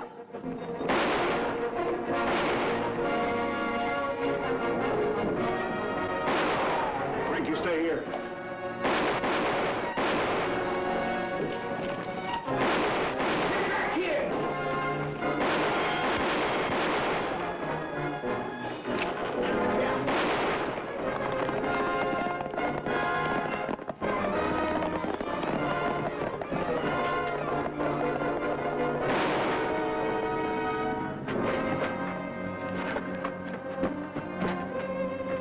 Just take it easy, Brownie. You're going to be all right now. Let's get him inside. Reeves, put him in my office. Now, real easy now, because he's hurt. Charlie, run up and get Doc Perkins down here right away. Tom, get my horse and bring it back over here. I'm going to need 6 of you men for a posse. Get your horses and get back here right away. The rest of you, get off the street. Joe, get over to the bank and see what you can do and stand guard there. Howdy, Sheriff. Hello, Vint. Good to see you, as usual. How's Brownie? Oh, he's just winged. He'll be all right. We'll talk later. All right.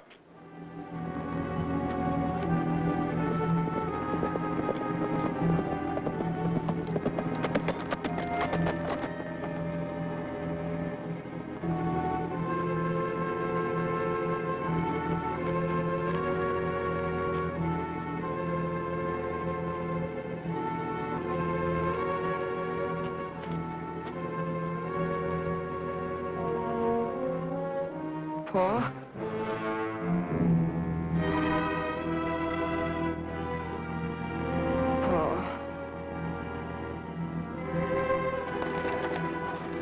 All right, let's go.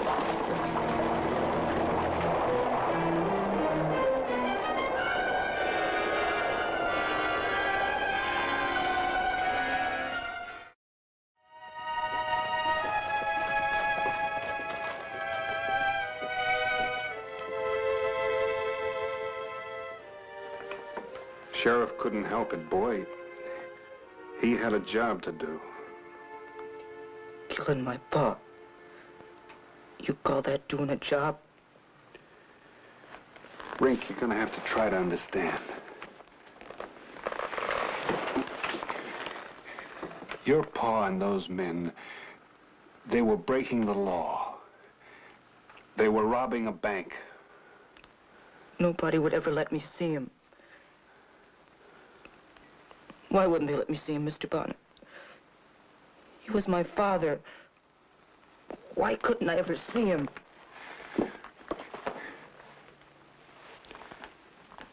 You're a man now, Rink. You're gonna have to learn to act like one.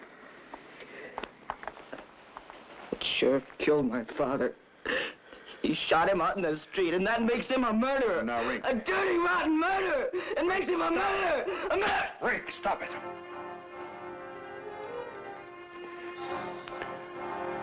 I'm sorry I had to hit you, Rink. Why should you be? You're his friend, ain't you? He killed my father, and you're his friend. Rink.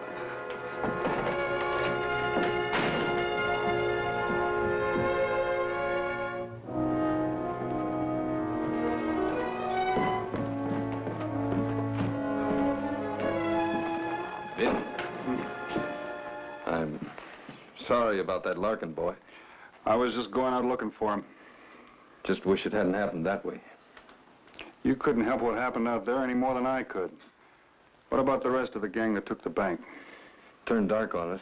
We lost their trail. We'll pick it up again at daybreak. You, explain things to the boy? I tried. I'm afraid I didn't do very good. He took off a while back. Well, do you know where he went? No. Vint, that Larkin is a confirmed outlaw. Price on his head, notches in his gun. I couldn't help what happened out there. I got a job to do. I know you got a job to do, Sheriff. How'd I explain that to his son?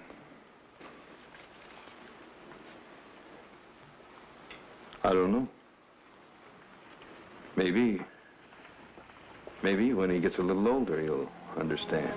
Trouble is, things don't wait for a person to reach the understanding age. They happen. Whether he's ready or not.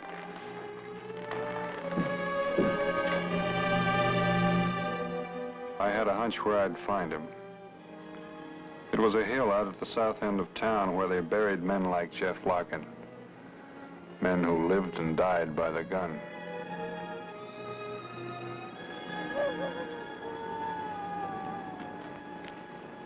You want some supper, Rink?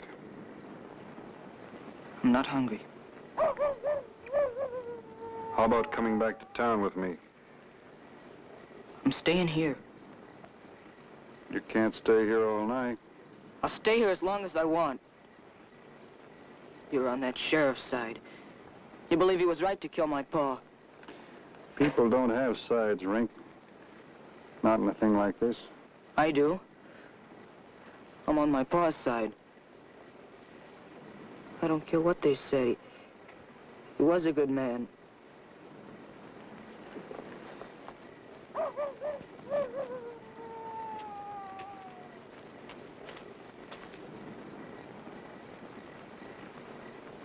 Maybe with you, your father was different than with other folks. Maybe with you, he was good. I'm gonna make it up to him. I'm gonna get even with that sheriff. Here, Will you let me alone? Just stop John and let me be. All right. If you change your mind, I'll be at the hotel.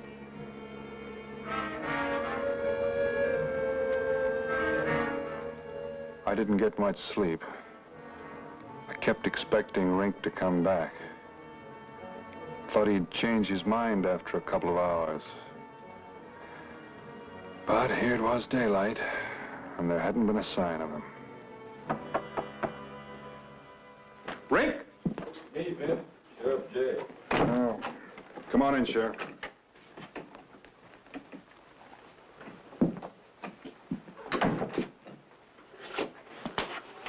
Boy's not with you. No. I haven't seen him since last night out by his father's grave. Why? Something the matter? Thompson's store was broken into last night. No money stolen. But there's a revolver and some bullets missing. Oh. I Found some boot prints outside the back window. Not quite man-sized boot prints. They left a real clear trail. Too clear. Almost as if who left it intentional. You think it was a Larkin kid, huh? Yep. Could be. Tell me something. What's he doing stealing a gun and leaving the trail like that? Maybe like you said, Sheriff. Maybe it was intentional. That'd be foolish. Unless... Don't tell me he's got some fool notion about revenging his father. He did say something about getting even. Then he wants me to follow it. That way you'll get a chance to kill me, is that it? That could be about it.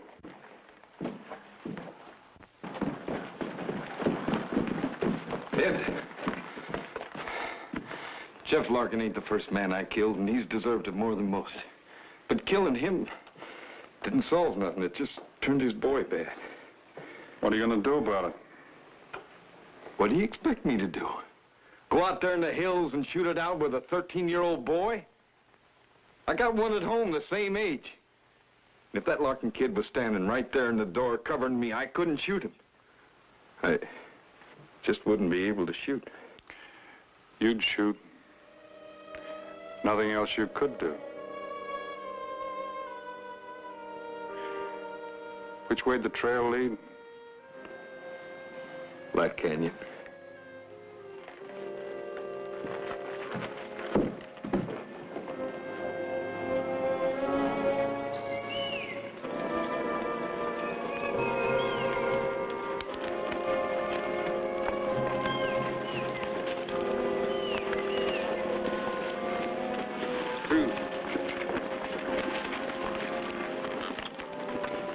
This the place they call Black Canyon?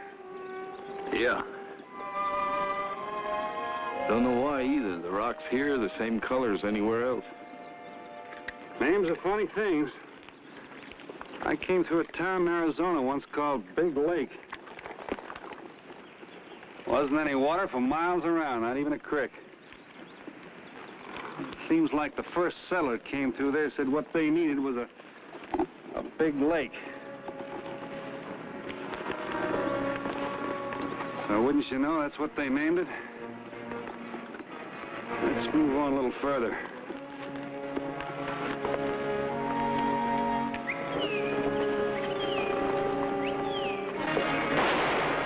Don't move or you're dead.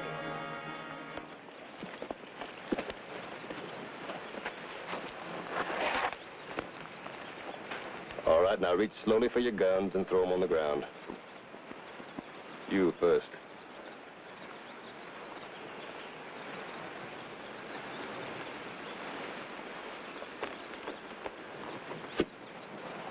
Now you.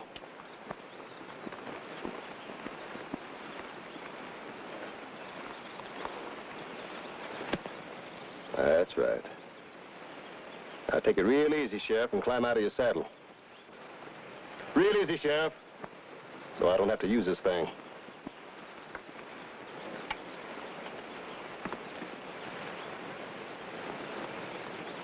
That's the way to do it, Sheriff. Now you do the same.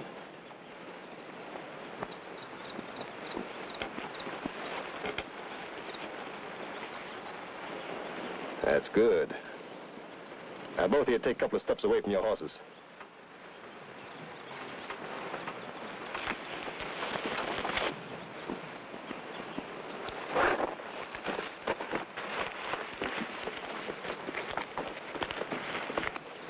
Who are you, mister? Name's Bonner. Vint Bonner. Vint Bonner. Yeah, you're supposed to be pretty handy with a six-shooter.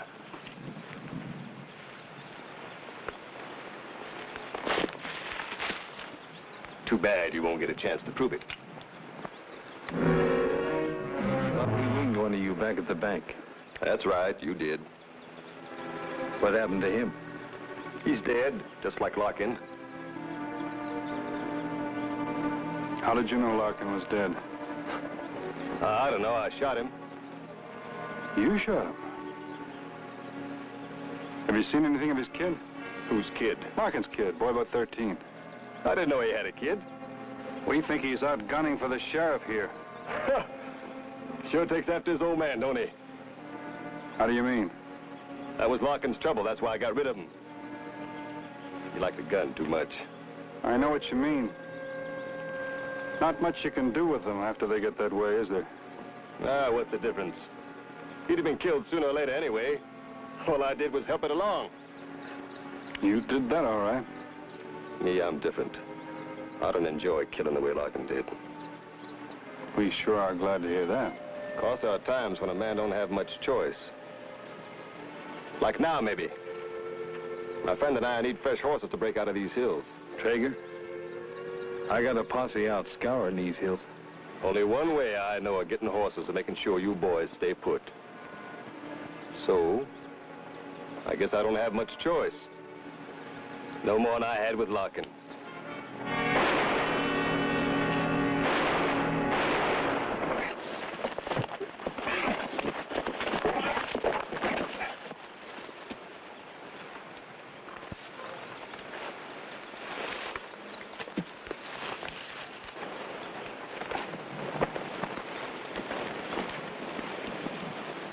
Hello, Mr. Browning.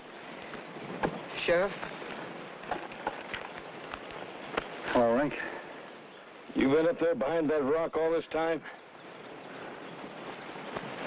You seen me there, didn't you, Mr. Bonner? You knew I was behind that rock. That's why you kept him talking about my pa. I saw something. I was sure hoping to be you, Rink. I'm glad I heard what he said, Mr. Bonner. Otherwise, I would have never known the truth about my pa. I'll take this. I'm awful sorry, Mr. Bonner. I'm sorry, Sheriff. That's all right, son. We're mighty beholden to you. Get down over there where I can keep an eye on. You handle the gun real good. My pa taught me. I still can't believe he was that kind of man. He was always so good to me. Well, maybe someday we'll understand that better. You ready to go home? You two go on. I'll take care of things here. Well, there's still a little matter of the hardware store, isn't there, Sheriff? Well, I can take care of that. Place the boy in your custody.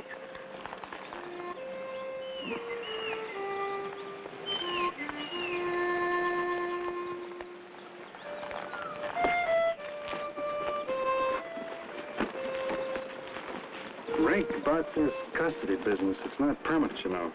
Only till they get you back to your Aunt Aggie's. Maybe you'll get along better with her from now on, huh? Yes, sir.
Ought to start cooling off about 4 o'clock.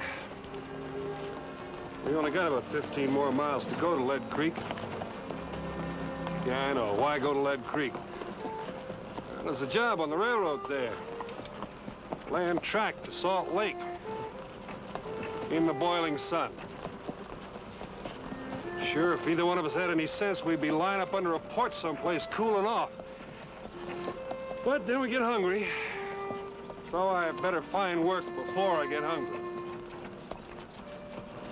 I bet there's some hospitable people up there who's just dying to give us both a cold drink of water.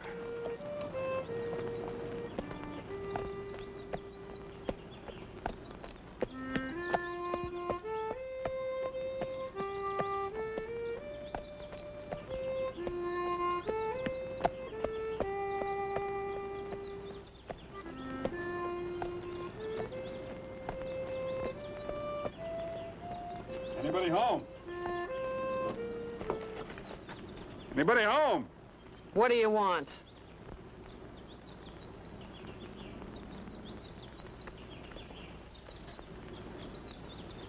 I didn't mean to frighten you, ma'am. You didn't.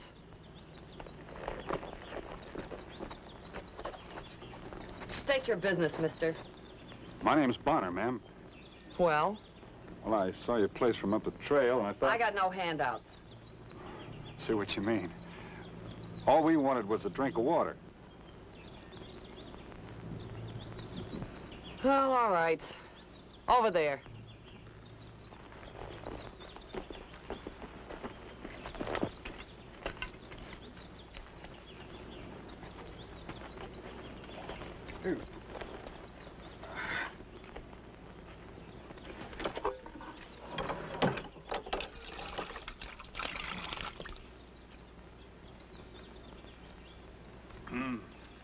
It's good water. You and your husband run this place alone? I've got no husband. Trouble enough as it is. Kind of lonely country for a single woman. That's right, mister. That's what I like about it. You had enough water? I'd like to fill my canteen. I'm heading toward Lead Creek. I suppose you know the place. I grew up there. Nice town? Nice people? They're the scum of the earth.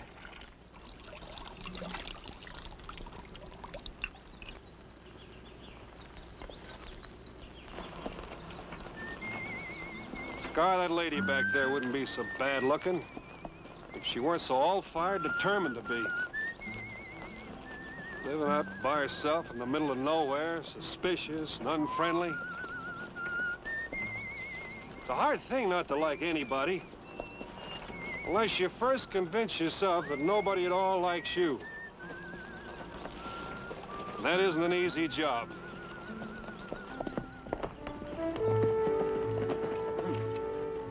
Help! Help!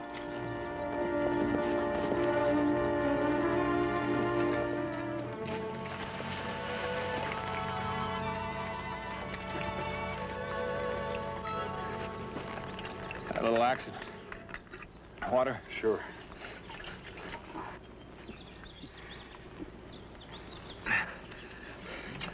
Horse threw me a couple hours ago. I must have landed on my gun. It went off.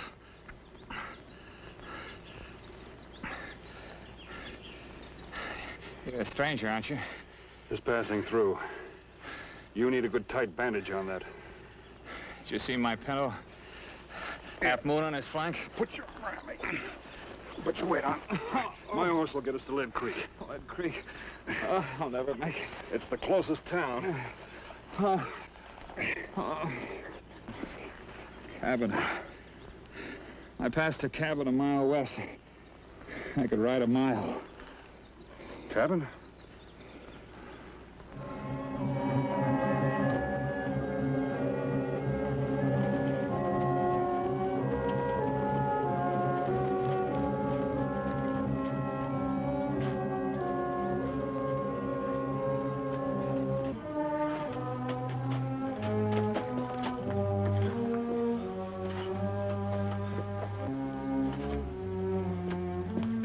Hey, miss!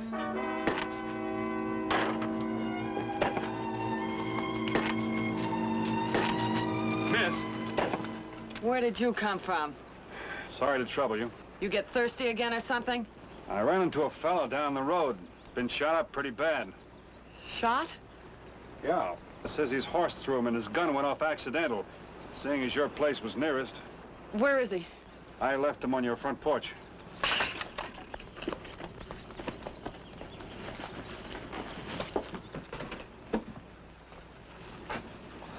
I'll get some water.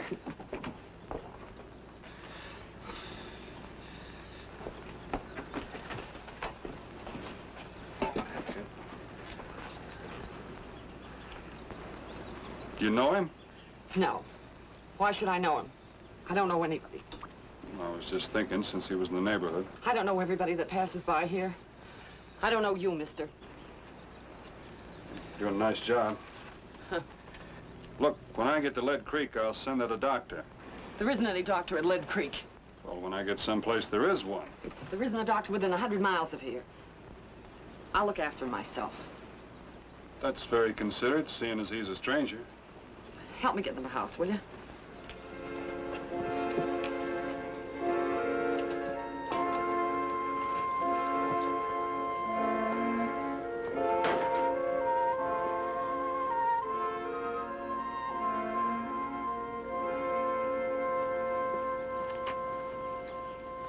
Mr. Bonner. You won't tell folks in town he's here, will you? Ma'am? Well, like you said, he's a stranger. He doesn't concern them. And I don't want folks laughing at me in Lead Creek. Laughing at you? Well, they'll say Jenny Garver's got herself a man. And if he wasn't unconscious, she never could have done it. Please don't tell them. Well, I'll not likely be meeting anybody who would ask about him. Good day, ma'am. What are you looking at? Those two horses belong to you? Yes. Yes, they do. Why? I'm just asking. That Pinto looks like a real good animal. What do you call him?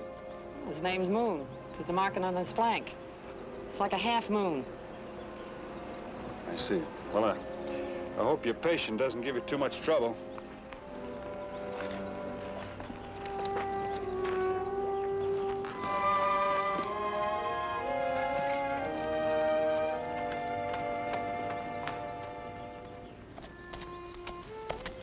I know just how you feel, son.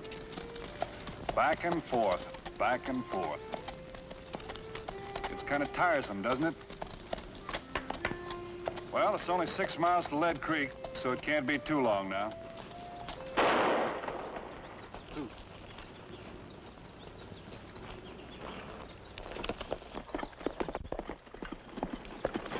You haven't got a chance, Landy. We're all around you. Ned, come on out of there with your hands up. I'll come out. But I'm not Landy, whoever he is.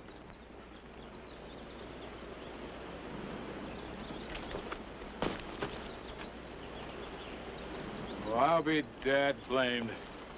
Looks like we made a little mistake, boys.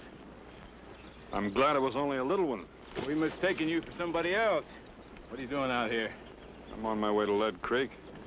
Thought I'd get a job on the new railroad there. I'm Jim York, sheriff around here. Glad to know you. My name's Bonner, Bint Bonner. Boys, this is Bint Bonner. This is Sam Norval. Howdy. Tom Jackson. Bonner. Harry Potter. Hey, you could maybe help us out, Bint. What can I do? We're looking for Ned Landy. That's who we thought you was at first. What did he do? Hold-ups, couple of shooting sprees, just one thing after another for the last few months. Last night, he broke into Harry Potter's store here and killed his brother. Well, that's too bad. I'm sorry. I've took a posse out after him before, but he always manages to get lost in these hills. We picked up his trail this morning. Even seen him for a minute or two over in the backside of Devil's Canyon. Got off a shot. I thought for sure I'd hit him, but I guess not. Anyway, he's give us the slip again. What does he look like? About 30 years old. Dark, wiry, black hair. Rides a Pinto. Pinto? Yeah, that... You seen him? Yes, I think I have. Where was that? I left him in the cabin a little ways back. He had a bullet in him. Said he shot himself accidentally when he fell off a horse. It's him. Only cabin back that way is Jenny Garver's. That's the name she gave me. Mm-hmm. All right, boys, let's ride out to Jenny Garver's. Will you ride out with us, Vince? You won't need my help. He was hurt pretty bad. I doubt if he'll last long enough to get him back to town. Oh, we'll get him back all right. Old Doc here will fix him up. Doctor? I understood there weren't any doctors in these parts. Well, Sam Norbull here's a doc. At least that's what he's been telling folk for the last 20 years. Sheriff, wait. I changed my mind. I think I'll go along with you. Well, fine, son. Come right along.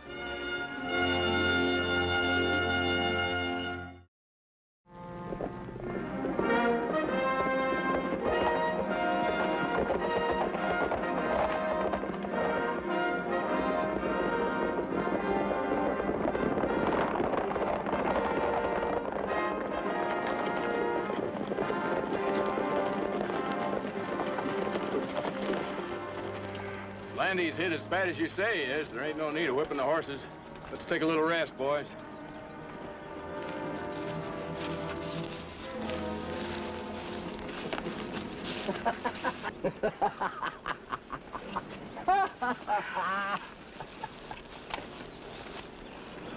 What's so funny, Tom? I was just thinking about Jenny Garver. What about Jenny? Well, she finally got herself a man.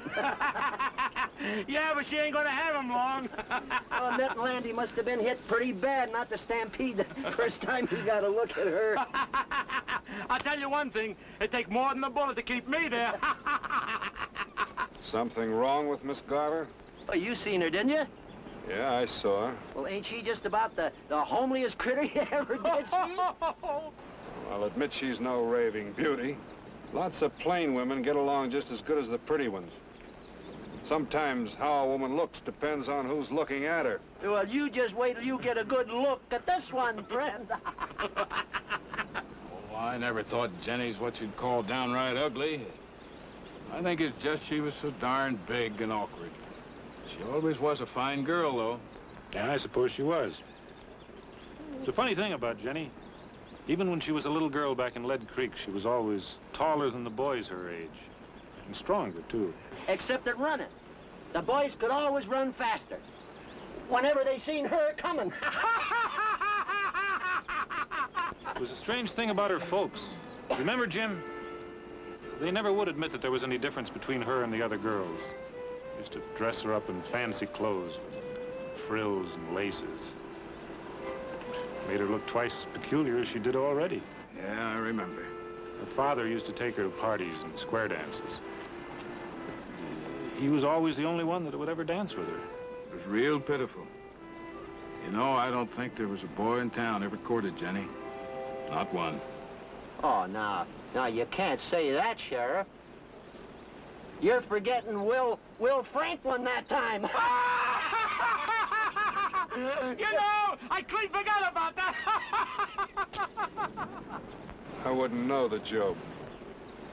It ain't much of a joke. Oh, that Will Franklin's quite a cut-up. One time Let me tell it. You know, there's Will Franklin. He made a bet one time with some of the boys. He bet us that he could take her out just one time and talk to her like he was wanting to get married, and she'd jump at it just like that. That's the kind Will Franklin was. It was the funniest thing I ever did see. There they was, sitting in the wagon, and him a-talking so solemn you'd have thought he was... you'd have thought he was courting Lily Langtree. Well, he no more than popped a question when she says, "Oh, yes, Will." Well, what she didn't know was we was all hiding in the back of the wagon underneath a bed of straw. Well, when she said, "Oh, yes, Will," like that, well, we all busted up a laughing and a hollering, and we was carrying on like...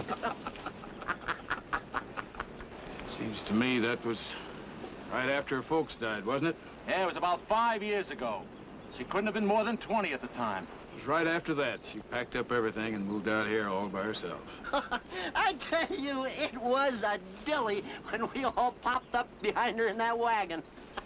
I wish you could have been there and seen her face. Oh, like... Just as glad I wasn't. All right, let's move on. We've got other pleasant little chores to do. Oh, okay.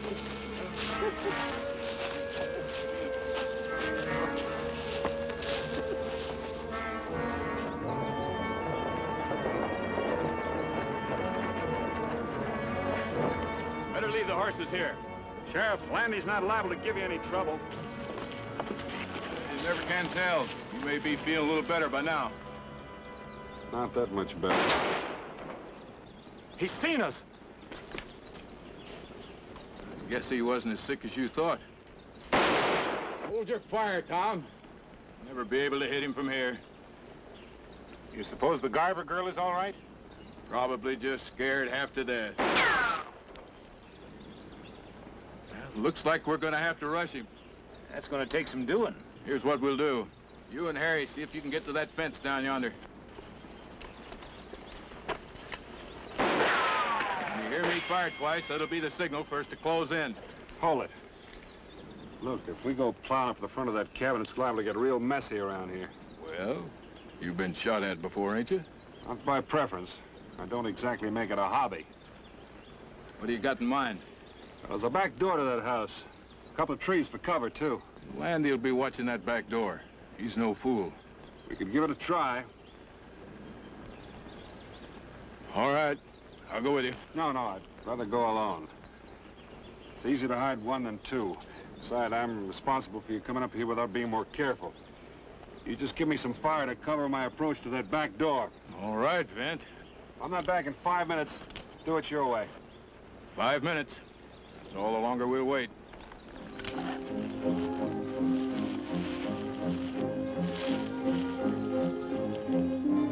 Protect yourselves, boys.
Jenny.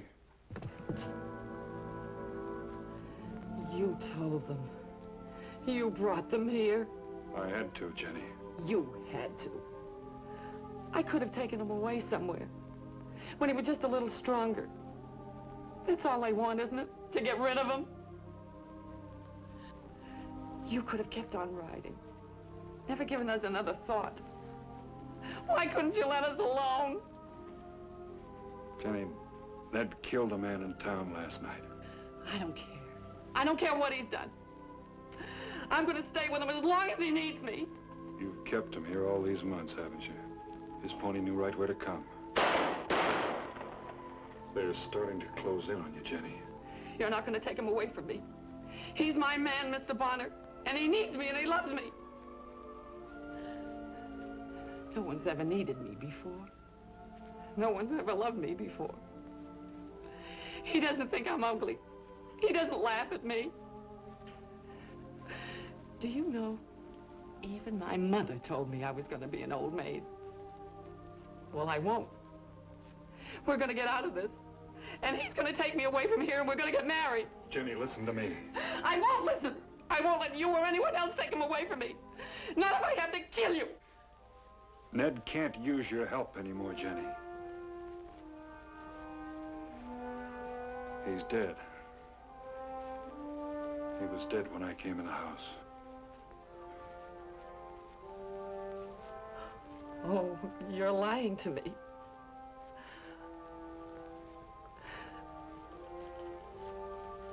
Oh.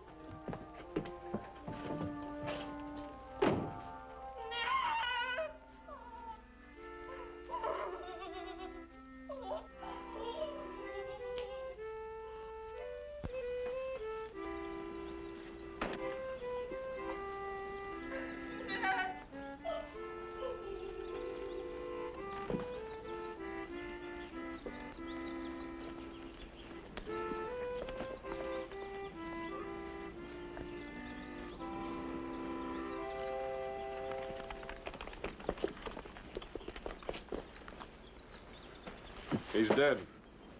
Well, we're sure much obliged to you, Mr. Bonner. Don't thank me. It was your bullet that did it this afternoon. Well, I'll be son of a gun. I knew I'd hit him. Remember, Tom? I told you. Yeah, you sure did. Mr. Bonner here said he was hit bad. What I can't figure is how he was able to hold us off in there. Oh, them Landys always was pretty tough people, and I guess Ned just took after the rest of them. He just wouldn't give up till the strain of shooting at us probably done him in. That about the way you figured, Mr. Bonner? That sounds about right. Well, it's... I wouldn't go in for a while. Jenny Garver's kind of shaken up by all this. Oh, yeah, I plumb forgot. She was right there in the middle of everything. Give her a little time to kind of get herself together. Yeah, that's right. I keep forgetting how women folk are. A little bit of gunfire in the neighborhood, and they just go all to pieces. That just goes to show you. You get right down to it, they're all pretty much alike. Yeah. Guess you're right, Sheriff.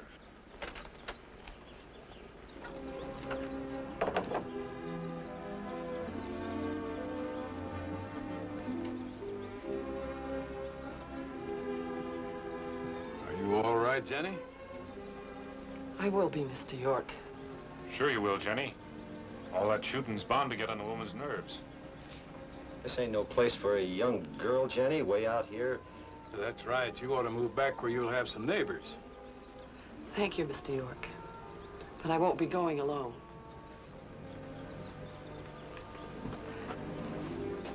Will you help me, Mr. Bonner? I'll be glad to, Jenny. I'm taking him back to town with me.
off that horse.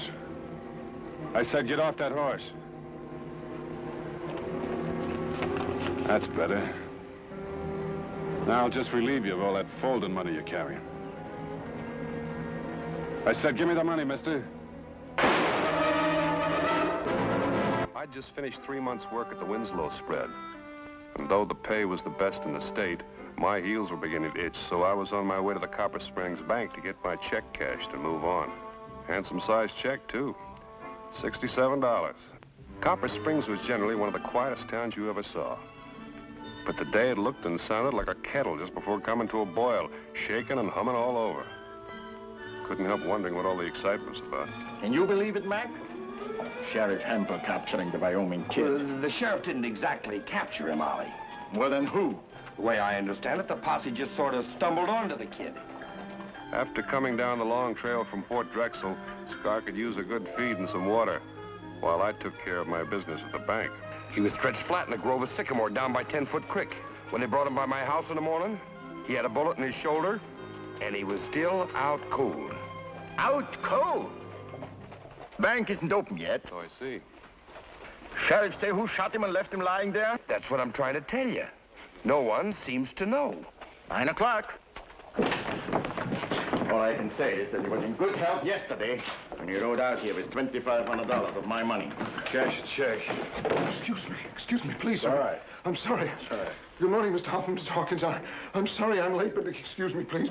But Tilda had another one of her fainting spells last night, and I had to wait till Doc McIntyre got out there to look at her. All right, Jonas, all right. Now get in your cage. Customer's waiting. Yes, sir, but you know how Matilda is. Once she gets an idea in her head, there's just no arguing with her. I'd like to cash my check. The clerk isn't in his office yet. So I see. Jonas, you hear about them capturing Jet King? Jet King?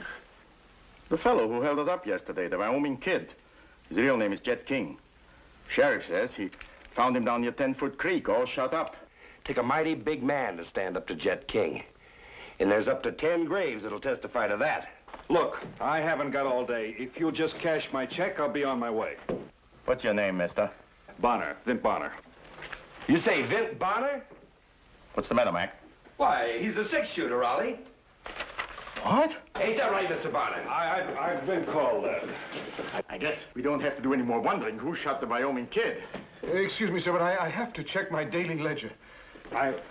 If I had known you were around here, we wouldn't have had any doubts in the first place. Well, there ain't no doubt about it, Ollie. Well, take a mighty fast man to outdraw the Wyoming kid. And the six-shooter here is about the fastest man west of the Mississippi. Hold it. In the first place, I don't know any Wyoming kid. And as for outdrawing him, I never... Sure, Mr. Bonner. Everybody knows how the six-shooter don't like to take credit for what he does. Well, you ain't going to get away with it here in Copper Springs. Now, listen to me a minute. I told you I don't... Wait till I tell the sheriff we know who shot the Wyoming kid. Sheriff! Now, about that check... Where's he going? We'll be most happy to oblige. Jonas! Hey, you! Will you cash the check for the check? Bonner, come right in, sir. This is a real privilege to meet you. Mac was just in here telling me all about it. He just scooted through that door to spread the news all over town. Look, Oh, not that I wouldn't have got that Jet King myself sooner or later, but you sure did speed up the operation. Yes, sir. Have a seat, son. Sit right down. Sheriff, look, I want to talk to you about that. Oh, now, don't you worry none about the reward. I'll see that you get every penny of it. Reward? I don't want any reward. Everybody says you're the generous type, all right. I'm not that generous. Look, when Jet King comes to, ask him if I shot him. Oh, Jet, he came to quite a while ago. Old Doc McIntyre's passed him up near as good as new. Well, fine. Just ask him if I shot him. Ask him? Well, what do you think I did as soon as Mac told me about it? Jet says you made a lucky draw. He's got to have an alibi. You mean he says I shot him, too? You're the six-shooter, ain't you? Well, that's the feller he said done it, all right. I think I'd like to have a talk with Jet King. Well, I reckon we can arrange that.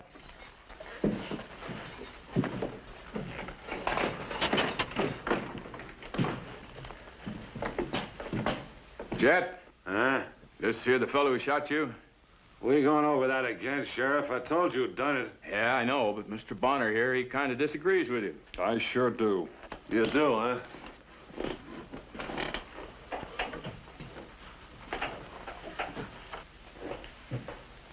You were ready enough to pull a trigger last night. Why are you trying to lie your way out of it now? King, you know I didn't shoot you. Sheriff, I give you my word. Ah, Mr. Bonner, we all know how you feel about accepting honors, but this time you're not going to be able to get out of it. As a matter of fact, I believe there's a little doings planned for later on this afternoon. After the parade, that is. Parade? There won't be nothing much. Just a way for the folks here in Copper Springs to show their appreciation for what you've done. Sheriff, I want to talk to Jet King. Alone. All right, Mr. Bonner. I sure don't see what you hope to gain by it.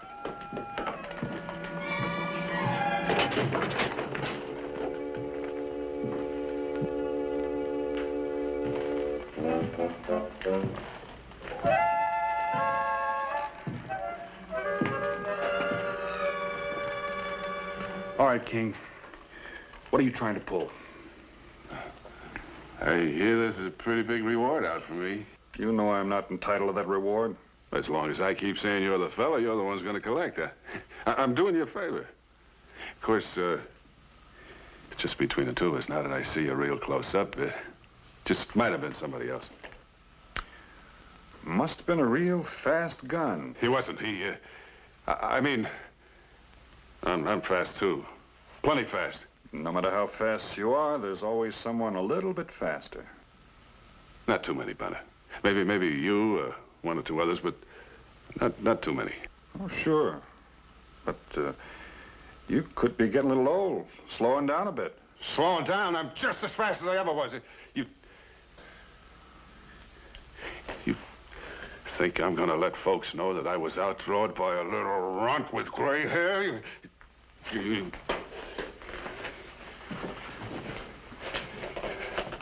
It just that when a grocery clerk, maybe he even wore a ready-made suit. It's stiff-collared, the high kind that chokes a man in the tie. Who'd ever thought a runt like that would know how to use a gun? Well, suppose we just tell that to the sheriff. Oh, wait a minute. Tell the sheriff what? What you just said. I ain't telling that to nobody else. Nobody. I got no choice. It's one thing to be outshot by Vet Bonner, but that ain't so hard to swallow. But the idea of being outdrawn and outshot by a nobody. Why, I will never be able to face my friends again. After I break out of jail, that is. King, you're talking like a fool. Yeah. Yes, sir, Mr. Bonner. It sure was a lucky break for me when the sheriff said you were in town. After all, I got my reputation to consider. You're...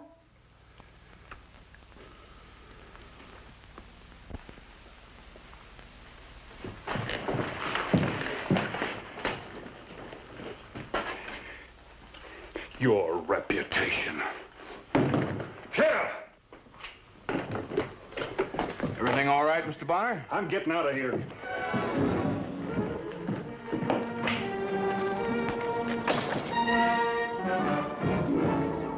Just wasn't any use trying to convince people. They wanted a hero, and I was it, like it or not. Well, there's one thing I could do. I could clear out of town. And then I remembered I still hadn't cashed that check.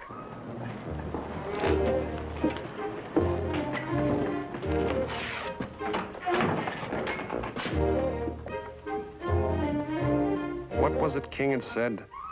Something about a little gray-haired fella wearing one of those ready-made suits and the kind of stiff collar that chokes a man half to death?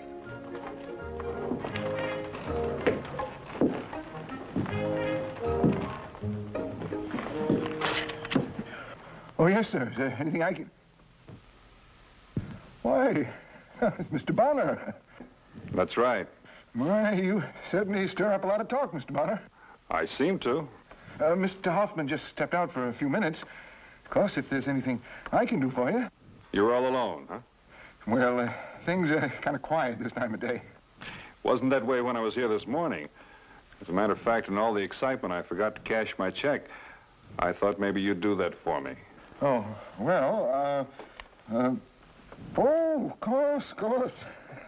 Never any trouble with one of Mr. Winslow's checks. You've been with the bank a long time, huh? Yes, 23 years now, going on 24. That's so. 65, 66, 67. There you are, Mr. Bonner. I think that'll do it. That should do it.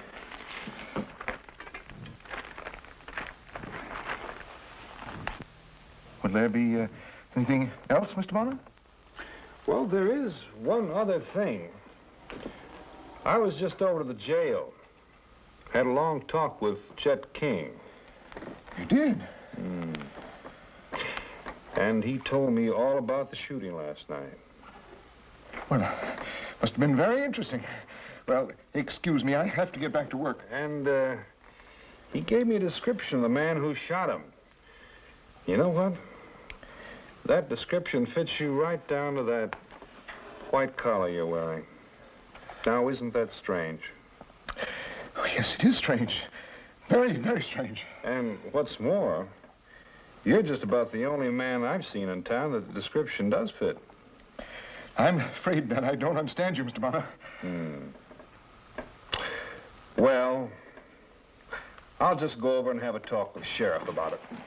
No, Mr. Bonner, Mr. Bonner. Mr. Bonner, please. What are you going to talk to the sheriff about? Oh, I thought I'd talk to him about this.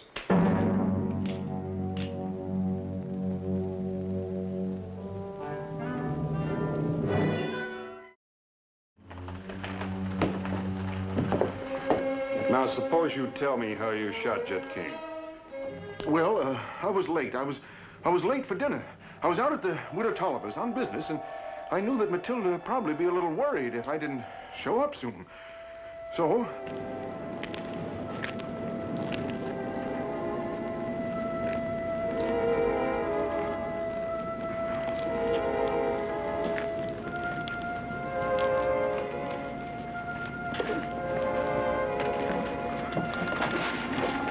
But Widow Tolliver, I just can't drink any more tea. I got to be getting home. Ah, now, Jonas, I don't see why you're in such a powerful hurry.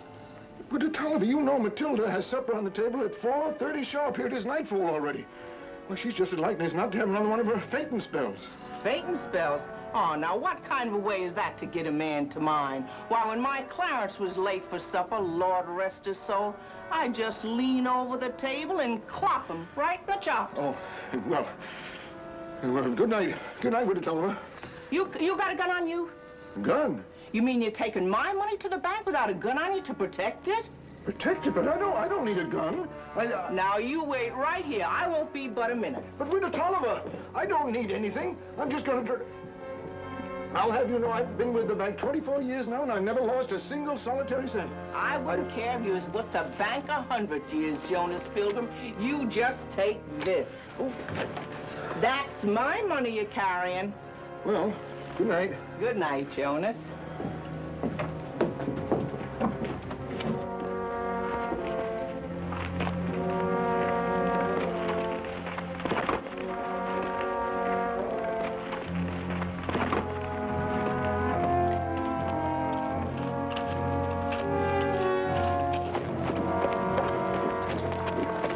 As far as you go, mister. Get off that horse. What do you think you're doing? I'll just take that horse you're riding. Get off. Well, this is absolutely the most outrageous I thing said get off that horse. Yes. That's better. But since you're carrying that bankroll, I'll take that, too. What? I want that money, mister.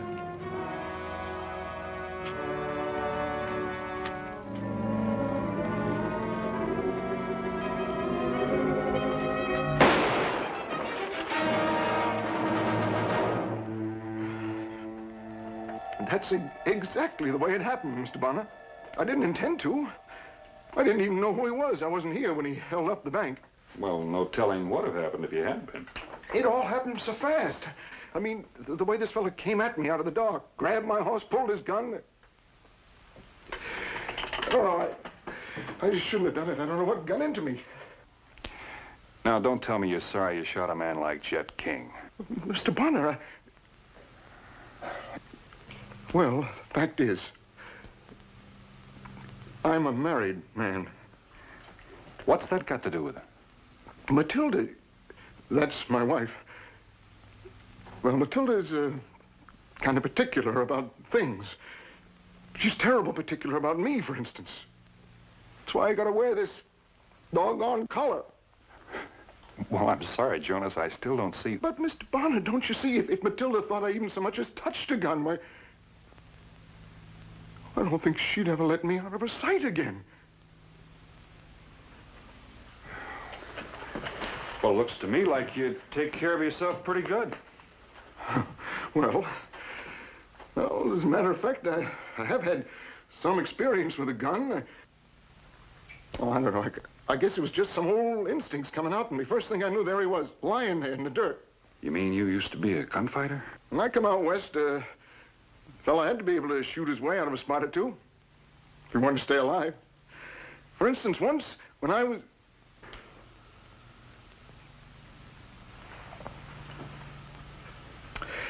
Well, I guess it don't look much like it now, do I?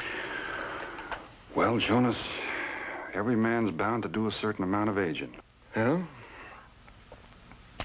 Sometimes I think I've done a little more than my share. Anyhow, now you know why I don't want folks to know about what happened last night. Well, that's all very well, but, Jonas, I can't take credit for something that you did. But, Mr. Bonner...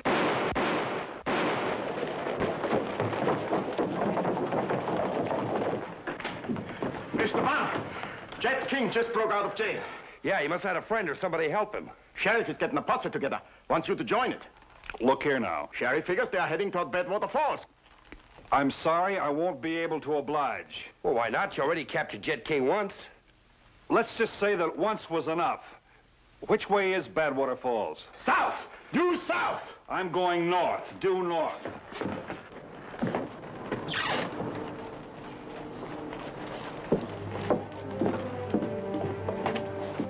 Inside of 5 minutes, the whole male population of Copper Springs had galloped out of the other end of the town, headed south.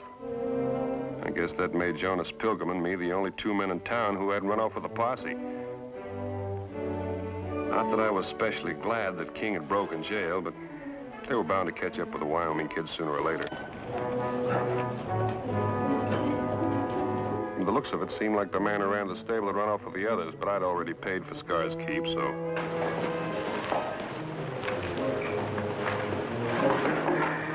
Don't move. Now, you just keep holding on to that saddle, Mr. Bonner. Get to the door, keep your eyes peeled. One more move and I'll blow your head off. You're not going to get away with this, King. Nobody to stop me except you. That shoulder will slow you down some. Don't worry about me, Bonner. I'll make out.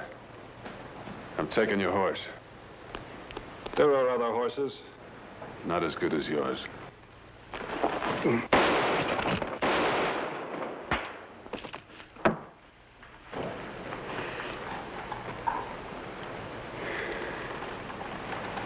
Some days it just doesn't pay to get out of bed.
Between the bump on King's skull and the crease in his friends, I thought maybe I could get out of town before the hullabaloo started all over again, but I had to move fast.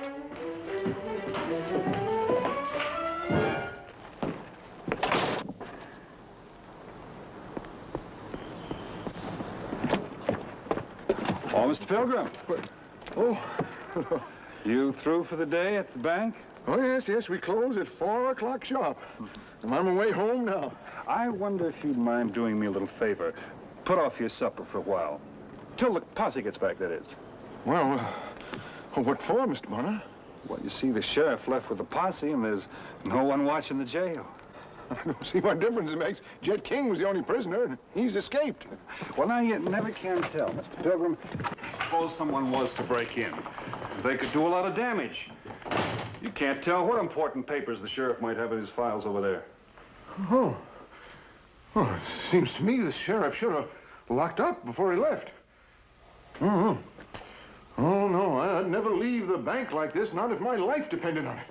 Now, you know that, Mr. Bonner, don't you? I certainly do. I certainly do, but the way I figure it, you're more conscious of your responsibilities than most people. Well, if a man's got a job to do, it's his plain duty to perform it as well as he knows how. Then you won't mind holding the fort till the sheriff shows up. You know, I just wouldn't feel right running off with no one minding the jail. Well, no, Mr. Bonner, A civic-minded citizen just like yourself. It seems to me you're worrying unnecessarily. You'll never know how much I appreciate this. You just sit there a little while until somebody shows up. Hope it won't be more than a little while. Matilda's a... You better hold on to this, too. Never can tell when you might need it. Old gunfighter like you. And these. Now, just make yourself comfortable. Oh, Mr. Bonner. Yeah? I hope you're not put out by my letting folks think it was you who shot Jet King last night. I think that's taken care of. You know, sometimes it's best for a man to take the responsibility for a thing, even if he didn't do it himself. You know what? You've got a point. I'll be seeing you.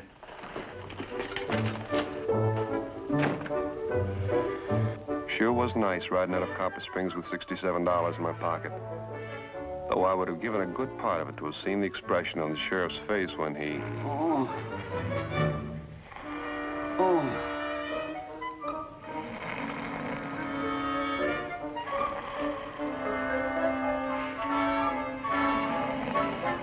I hadn't seen this with my own eyes. I swear I wouldn't believe it. Kind of tickled me that Jet King's reputation would never be the same. Though I admit I was a little worried about how Matilda would react to Jonas's newfound talent. But then wasn't it Jonas who said that sometimes it's best for a man to take the responsibility for a thing, even if he didn't do it?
Come April, there's one trip I make just about as regular as the spring thaw. That's a trip down to Lonesome Valley. That's where Millie Gilman and her boy Jody run the Crossroads store. Tom Gilman's wife and son. Tom and I grew up together. We came west together, too. Tom was doing well until he caught the Baker brothers cutting out some of his cattle and stopped them with a shotgun. They stopped him with a .44. So now it was time to drop by Millie's place again, just to see that she and Jody were all right. Maybe lend them a hand. Hello there, Millie. Good to see you. Same to you, Vince. I was afraid we weren't going to see you this year. Well, I'm a little late, but I made it. Hey, where's Jody? Well, he's in town. He should be back shortly.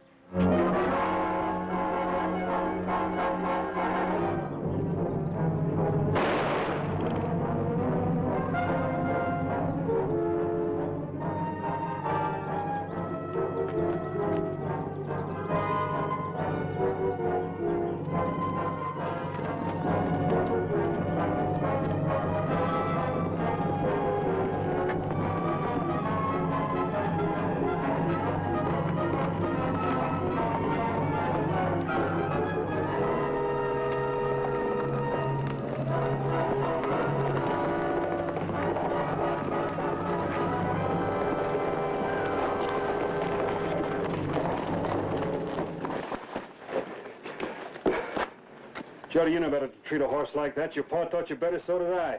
I'm sorry, Van. I wouldn't have pushed Red like that if I didn't have to. But I had to make tracks. I just killed a man. You what? Killed him. I mean, I didn't mean to. I wasn't mad or anything. Who did you kill? Shorty Burnett. Jake Burnett's boy? Why didn't you pick on one of the James boys? Ben, I wasn't aiming to. I just kidding him about a girl, and he took it personal like.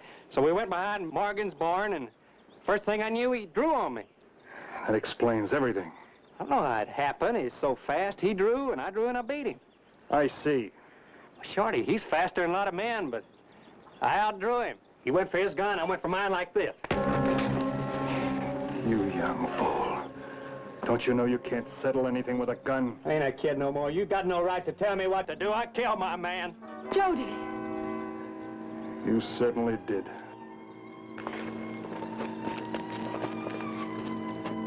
Jody, what did you do?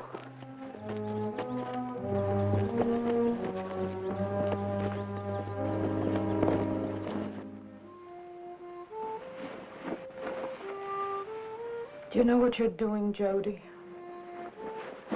I just know I've got to get old man Burnett, and his Ike will be after me. Running won't do any good. They'll keep after you till they run you down. Yeah, well, not if I run fast enough. Not if I cover my trail. Jody. Jody, baby. Mama, will you stop babying me? I'm grown up. I'm fast with a gun. I can hold my own with anybody. What went wrong, Jody? How could you do it? What do you want me to do? For Pete's sake, you want me to just stand there and let him kill me?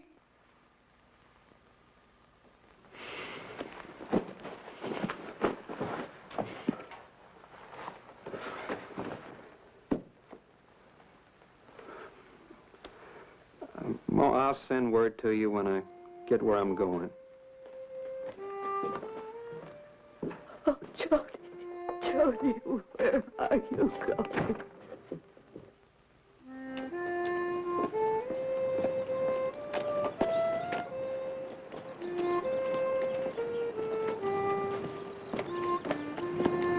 Better take Jupe here. You about pushed Red to death.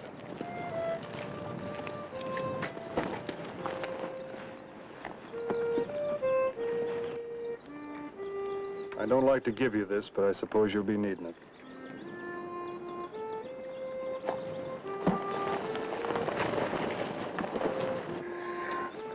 I hope you know what you're doing to your mother every moment you're out there. I don't need no preaching. I can take care of myself. Listen, boy, I've been there. You'll never ride anywhere without looking over your shoulder. You won't walk into a saloon, a store, even a church without wondering if they're waiting for you. In the daytime, there's no place to hide, and at night you'll be afraid. Once you start running, Jody, you're one of the damned. I told you I don't need no preaching.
Jody, you surprised me. I wasn't expecting you.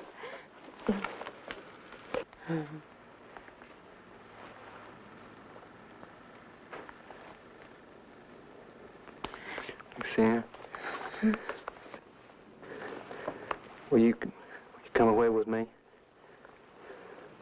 Will you? Oh, why, certainly, right this minute. Where do you want to go? I mean it. Jody, you're serious. I've never been more serious. I can't just run off like that. If my pa even caught me out here with you, he'd whip me for sure. You don't know what you're asking, Jody. Maybe I can make you want to go with me. No! Well, go on. Go on to your pa. I don't need nobody.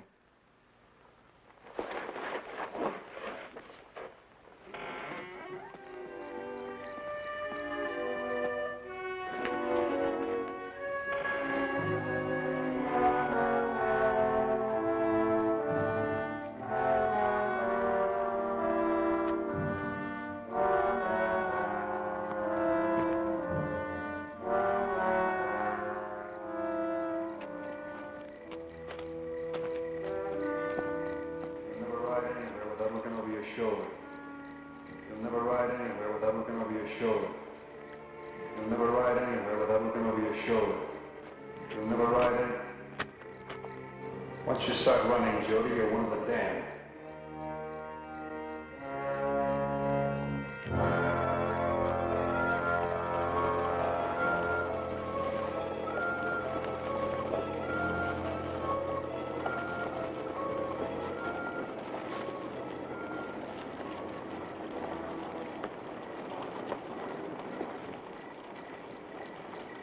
Porfirio! Migo! Me, Jody Gilman! ¿Está en casa, Porfirio?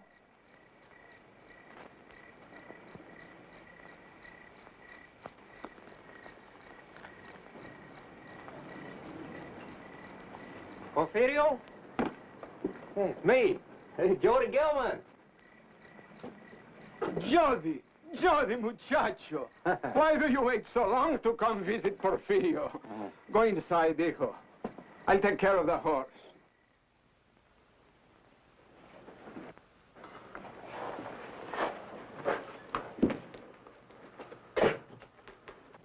Some more mezcal, Jody. It keeps a man warm. I can't stay here, Porfirio. It's trouble? Yeah, I killed a man.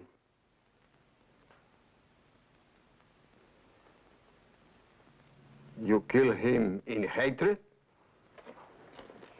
No. Then you have nothing to be afraid of. Nothing except his old man, his brother, will be after me. I don't want you to have any trouble because of me. Jodito, you came to me when you were no taller than that. When the bees found you, when you found their honey. You remember? I remember the bees, but I forgot the honey. If Porfirio could help you then, he can help you now. You stay here tonight, and tomorrow we will see.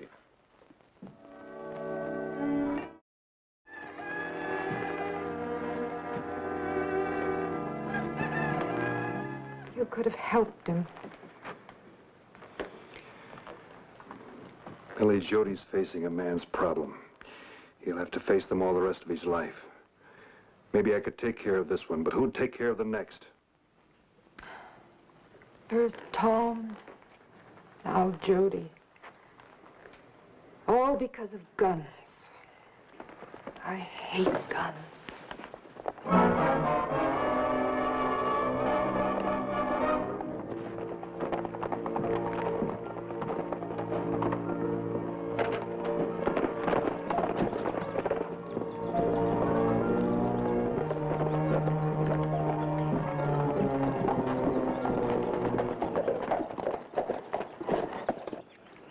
Where is he?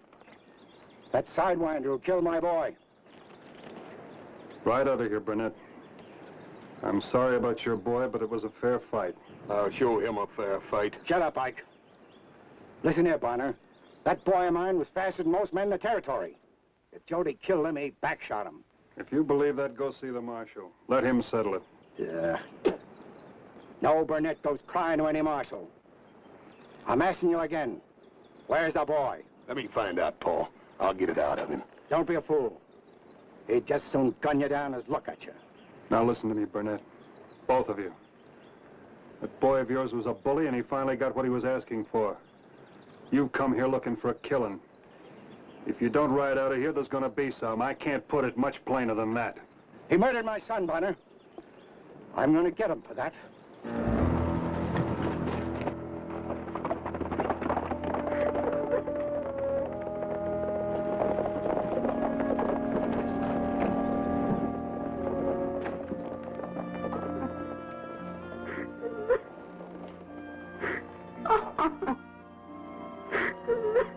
Go on home, Lucianne. If they find him, they're gonna kill him. They're gonna kill him, Mr. Bonner. And I love him.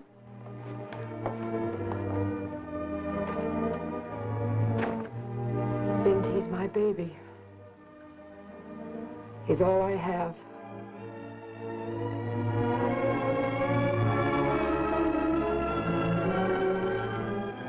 Well, I better be going. I've stayed too long already. Jody, do not forget. See my brother Benito in Hermosillo. You promise this? I'll see him, Porfirio. Tell him what I told you. He will help. Thanks again. Vaya con Dios, amigo.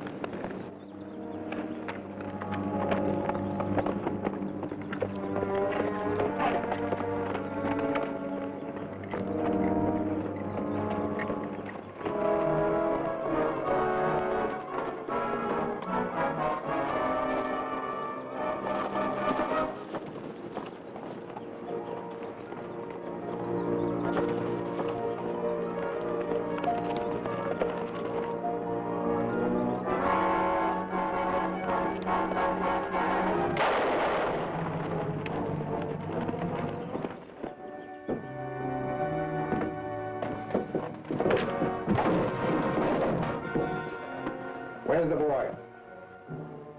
You might as well tell us, Chief Herder. We'll find out anyways. I have no boy. Ike, build a fire outside. You won't only talk, old man. You'll yell.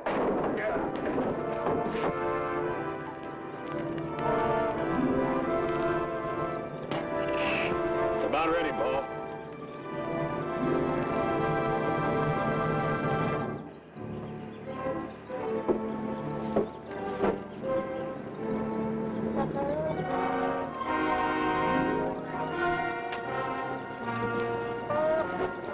I'm gonna ask you once again. Where'd the boy go? Run, Johnny!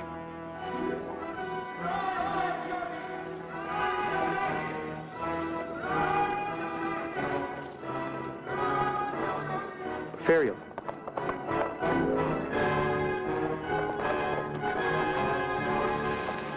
There. Leave it to me.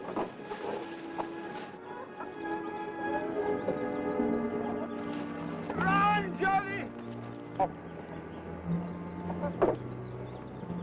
Run, Johnny! Run, Johnny! Run, Johnny! Run, Johnny! Run! Run, Johnny! Run, Johnny!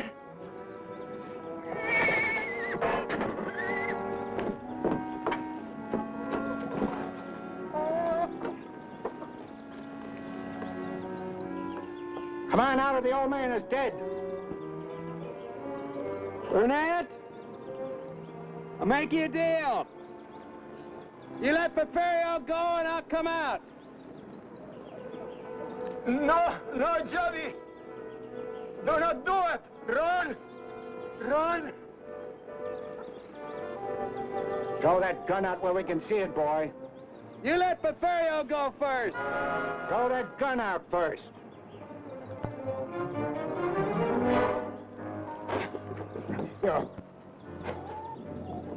You'd like that, wouldn't you? If I shot you, the kid could take off. Hey, Bernard, you let him go! I'm coming down. Good. Throw your gun out first. I don't know you let him go if I do. That's the chance you have to take, boy. And you better hurry.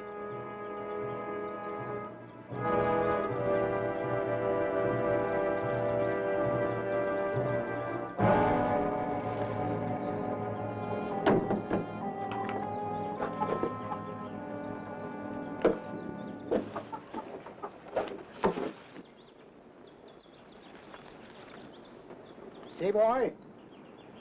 You can trust me. I'm a man of my word. Come on over here, Jody. Don't be so bashful. Want me to tie him up, Paul? No need to. Can you outrun a bullet, son? You try to run, I'll bust a leg for you. Jody.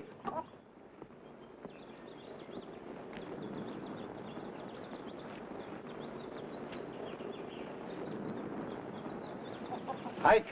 Yeah, Paul? You ever beat anybody to death? Never did.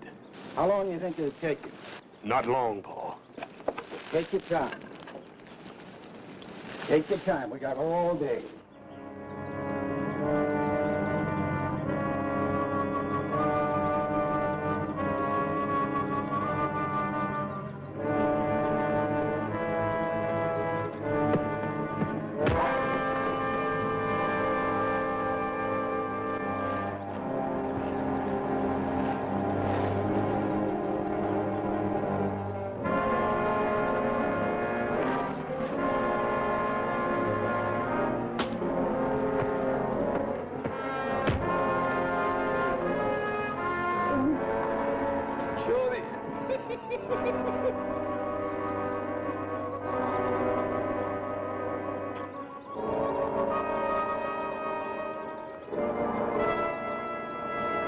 Come on, boy. As long as you're breathing, you're still alive. When you can't get up no more, Ike will use his boots on you.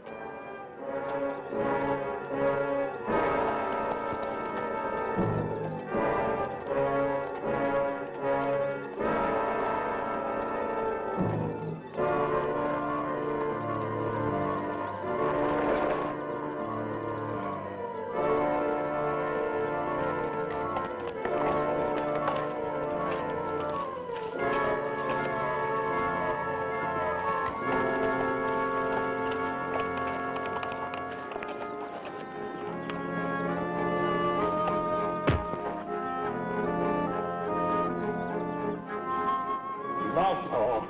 Wake him up.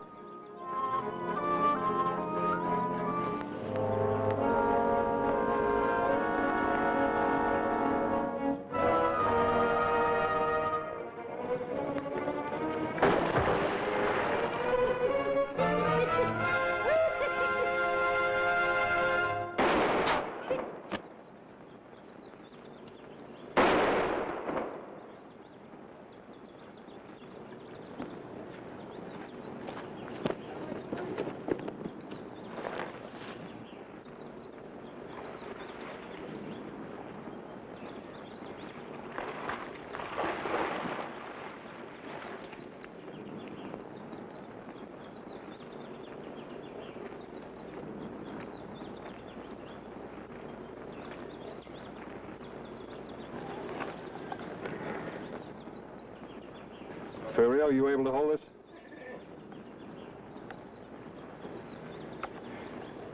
Kill him if he moves. Gracias, señor. I will do it.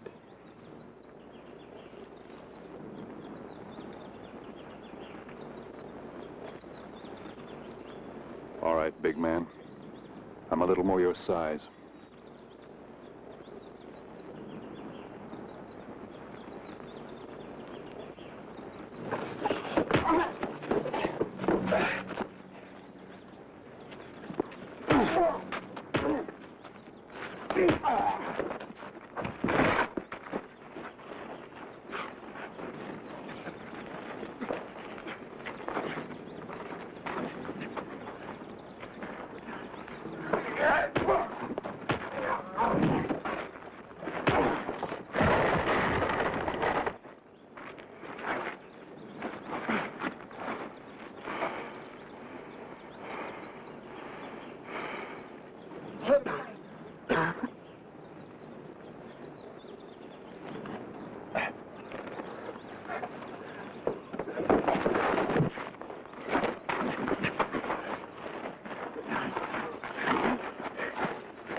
Boy, you're a mess. You don't look so good yourself. You had a drop on him. What'd you fight him? I figured it's about time you learned that a gun wasn't the only way to settle an argument. I wanted Jolly to run, but he didn't. He's much man. I am proud of him. I'm proud of him, too. Your mother and Luciana waiting. Yeah.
When Andy Dunn sent me down to Minton to look at some cattle, it was the first time I'd been in the southern part of the state since the Indian uprisings.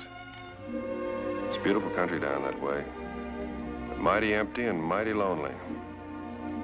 Along about noon, I was beginning to figure I'd got myself lost.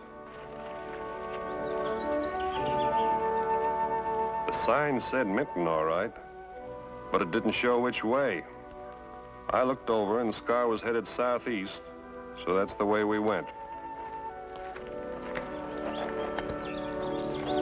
Maybe Scar had smelled water because we hadn't gone more than a mile when we saw a house. An old ranch house, just about 1,000,000 miles from nowhere.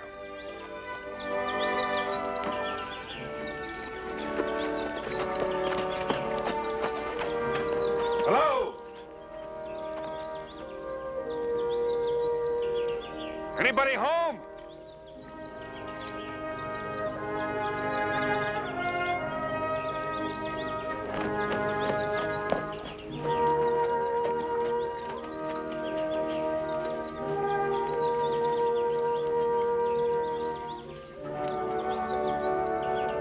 Mind if we have some water?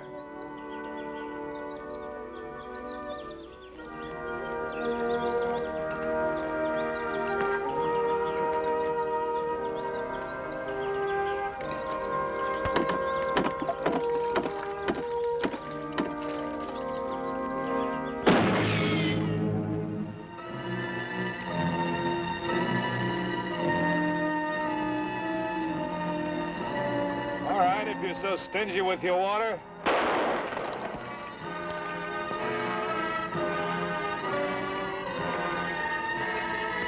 I'll leave if you'll show yourself. You can leave right now, mister.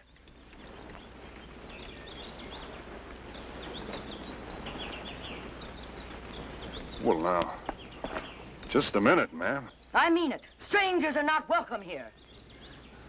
I kind of got that idea.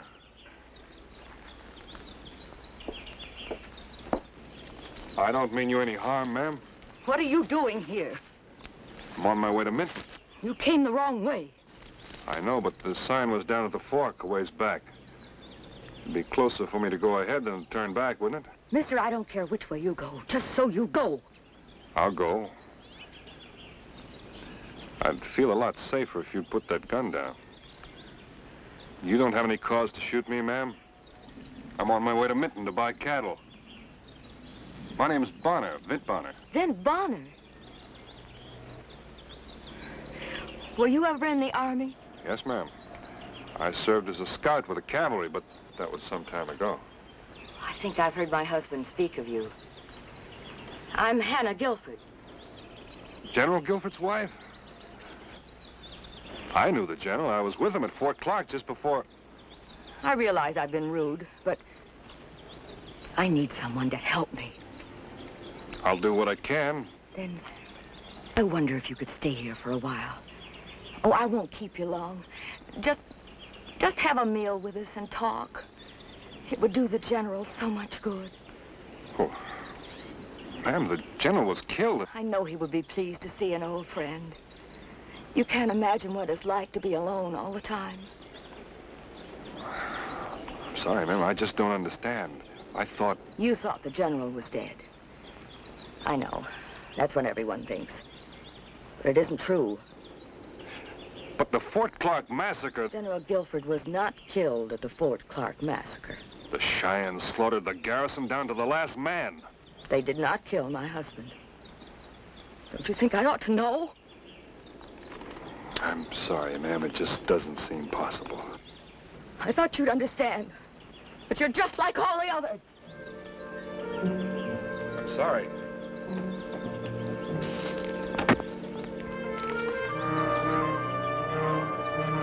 Just go away, Mr. Bonner. Water your horse and go.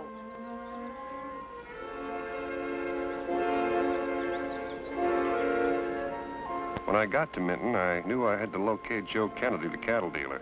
But first, there was a little more I wanted to know about Hannah Guilford. So I stopped at the place that can generally answer my questions about a town. Yes, I know how you feel, Mr. Bonner. It's mighty sad about Hannah Guilford. Mighty sad. I sat through that Army hearing myself, all of it.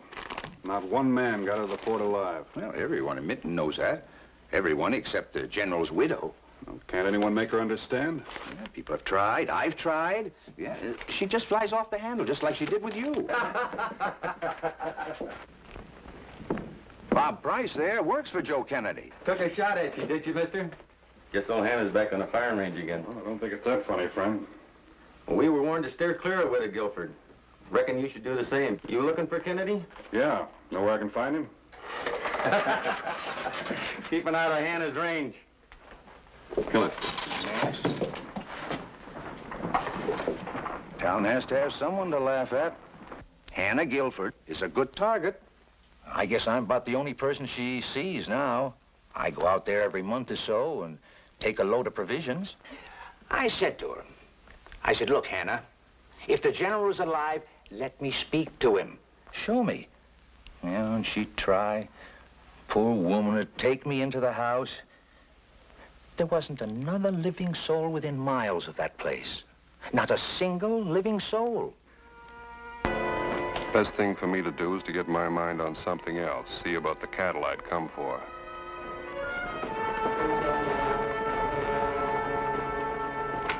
This Bonner's the latest one that's happened to. In 5 minutes, Hannah took 2 shots at him, asked him into the house for dinner, and then slammed the door in his face.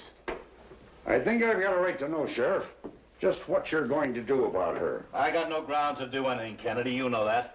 When she starts shooting at people, it's time to clear her out of there. Hi, Bert. Bonner, good to see you, Vint. What brings you to Minton? Cattle. I'm looking for a man named Joe Kennedy. You found him. I'm Kennedy. Oh. Glad to know you, Mr. Bonner. Glad to know you, Mr. Kennedy. Everyone's heard of the 6-shooter. How many head are you in the market for? Well, first, I'd like to see what you've got. Oh, not too many and not too fat. Grazing land's been pretty dry. But why not come out to the ranch in the morning and have a look? Thanks, I'll do that. Did I hear mention of a little problem when I came in? Afraid you stirred up a hornet's nest, Vint, stumbling onto the Widow Guilford the way you did. I hope I wasn't the means of causing her any trouble. Nobody wants to cause her any trouble, Mr. Bonner. But if she's starting to get violent... More than likely, I frightened her coming up on her suddenly like that. I've got some grazing land next to that ranch of hers. My boys have to work out there. I wouldn't want any of them getting shot. Sure you don't want me to run her out, Kennedy, so you can take over her ranch? It would fit in pretty well with that spread of yours. Oh, I don't deny that I could use it. In fact, I offered her $6,000 for it. A run-down place like that. If she wouldn't take that kind of money, she's got to be out of her head. Now take what she did to you. She didn't cause me any harm, Mr. Kennedy. Hannah Guilford may be hard to understand at times, but she's the widow of a mighty fine man. The general died defending his territory. If it hadn't have been for men like him, the Cheyennes would have burnt this town to the ground long ago. That may well be. But his widow's still a dangerous woman. I'll see you in the morning, Mr. Bonner. Right. Looks like everybody in town's got pretty strong opinions about Hannah Guilford. One way or the other.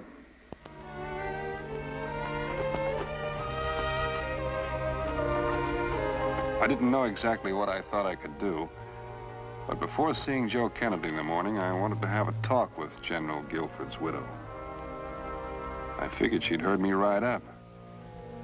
When I reached the porch, I heard something that made my flesh crawl. William, if you'll sit quietly, I'll read to you. I don't want to argue anymore. You must try to understand. I thought Mr. Bonner would be a welcome guest. I meant you no harm, Will. I'll read to you from the book of Proverbs. Who's there? Answer me. Who is it? I'm sorry. Oh, Mr. Bonner. What are you doing here? I don't like people prying. I just came to pay you a little visit. I know how it is to be lonely. Well, that's very kind of you, but... May I come in? Very well, if you like.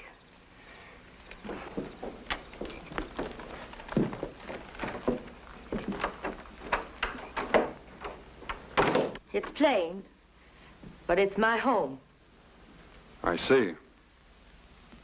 I'm afraid you got a poor impression of me today. But there's no reason to worry, really. I heard you talking to someone when I came up. Talking to someone? Oh, no.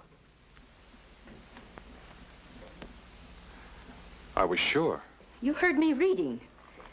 I often sit by myself and read in the evenings. I see. I get very lonely to hear a human voice. So I sit here and read. At the table? Yes, by the light.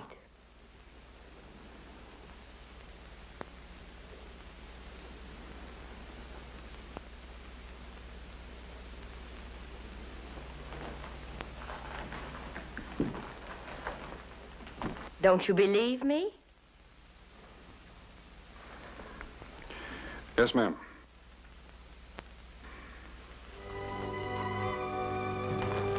I believe you read by the table.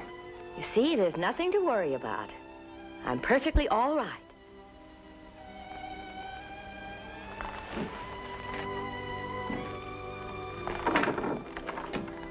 Good night, ma'am. Good night, Mr. Bonner. By 11 next morning, I'd pretty much finished my business with Kennedy. Like he said, his cattle weren't much to look at. And there were but a few I liked well enough to buy.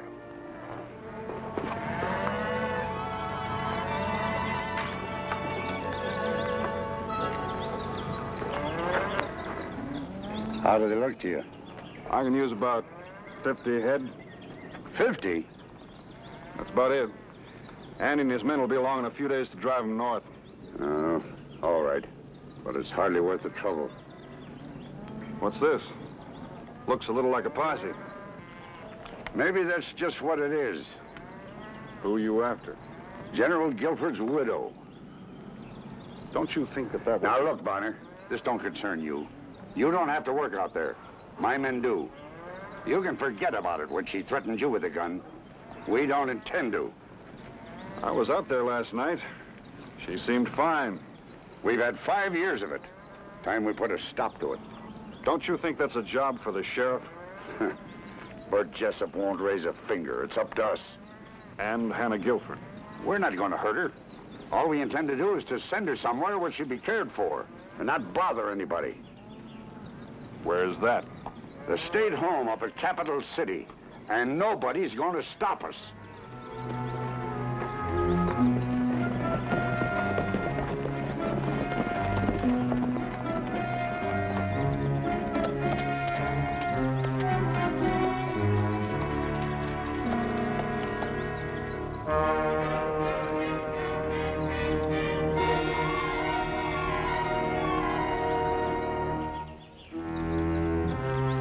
never did believe in ghosts, and I wasn't about to begin.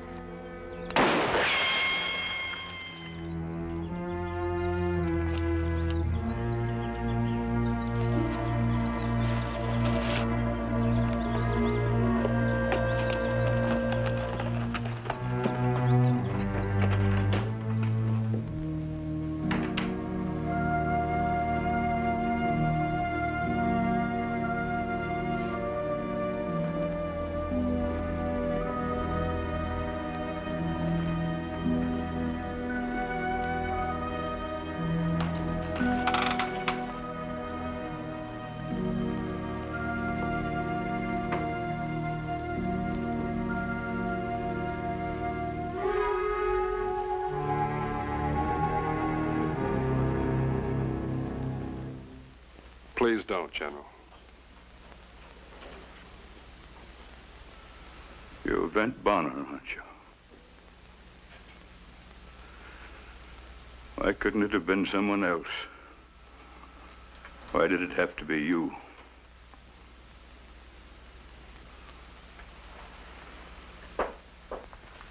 I don't know what you're trying to do, but I came here to warn your wife.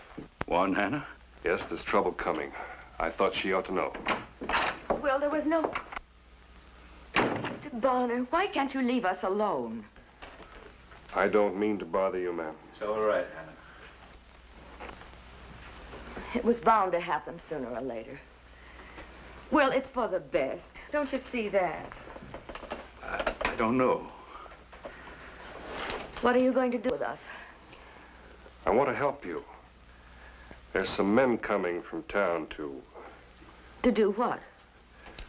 To send you away. Seems you've got the whole town of Mitten thinking you're a dangerous and violent woman. Send me away? To the state home. I don't know what you and the general hope to accomplish by all this, but whatever it is, your time's running out. Will, you'll have to help me. Well, please, it's time to face the truth. Face the truth. How do you do that? How do you go for years hiding something inside yourself, and then one afternoon let it all come out into the sunlight? How do you do that? Are you sure you have something to hide, General? Am I sure? I've had time to make certain, wouldn't you say? I thought in time people would forget. I tried and tried to make him see. A man can't bury himself, wish himself dead. I know, Hannah. I know you did all you could. This is your reward. They think you're a dangerous woman. What else could they think? But I was willing to let them think anything. If you wanted it that way, Will. I wasn't looking for any reward. I know, my dear. I've made you pay a terrible price for loyalty. Not just for loyalty.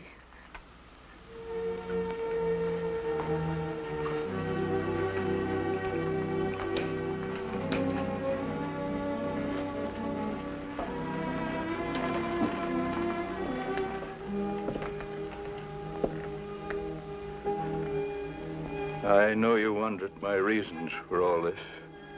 Yes, sir. I do. Did you ever do something that suddenly made you realize you weren't fit to live any longer? How would it sit with you to know that I was nowhere near Fort Clark when it was attacked? I'd been sick for weeks.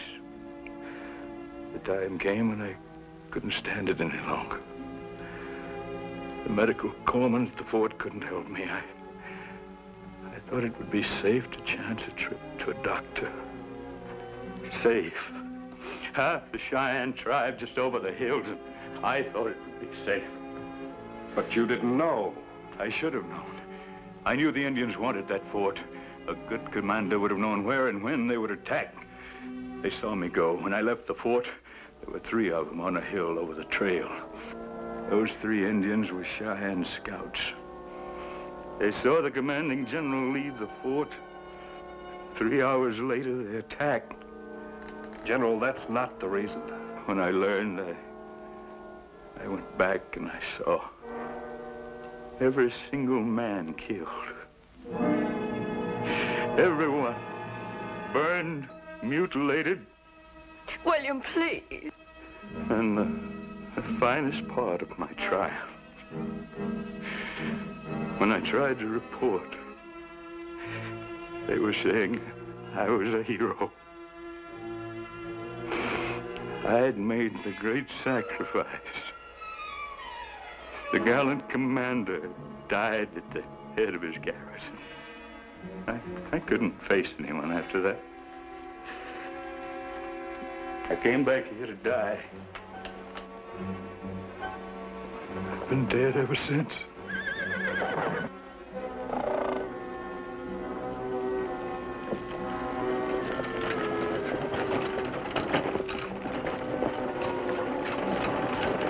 Mr. Bond, some men are riding toward the house.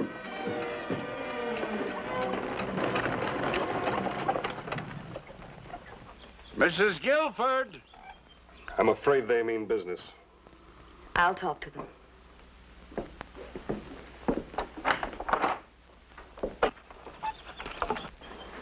What do you want? Thought we'd like to have a little talk with you, Hannah. What about? You know me, don't you? Joe Kennedy? Of course I know you. But I'm busy now.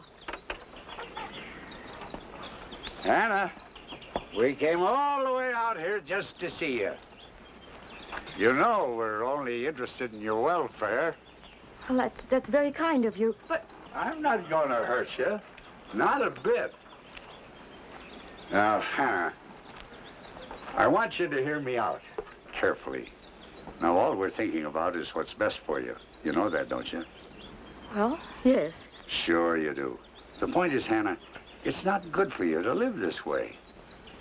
I'm perfectly happy. But it isn't right. You've got to be where people can care for you, where you won't be alone. I'm not alone. Do you know what they're doing to your wife out there? Hannah's very loyal. She's loyal? What kind of a price does she have to pay for her loyalty? You not only buried yourself, you buried your wife with you. Now you go out there to her.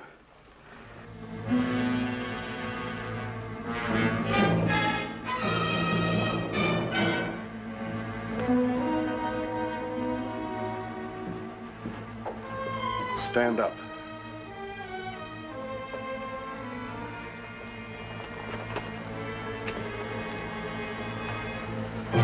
You know that's not true.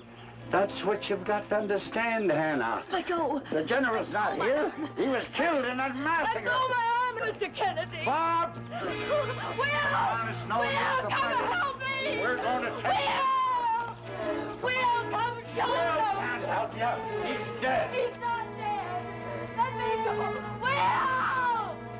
William! Settle down, Hannah. Help me! Will! William! William! Settle down, Hannah. Help me! Nobody's going to Will! Will! Gentlemen.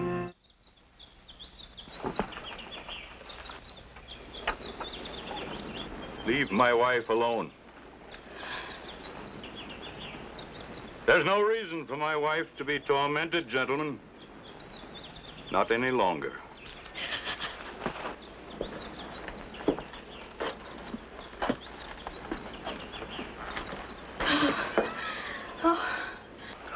Put it away, Price.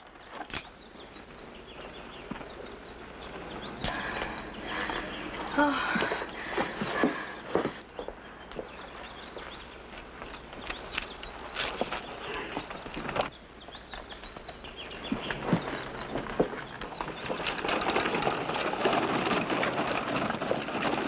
You won't have an easy time of it for a while, sir, but there's one thing you've got to remember.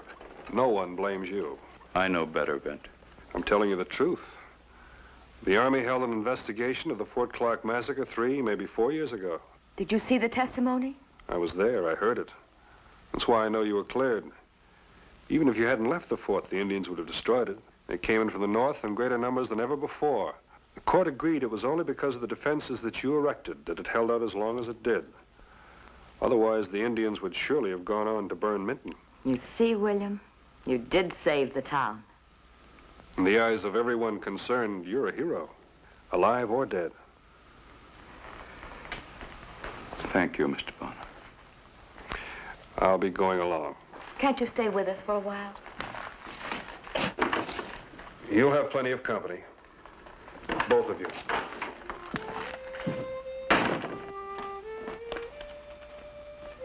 The storekeeper was right.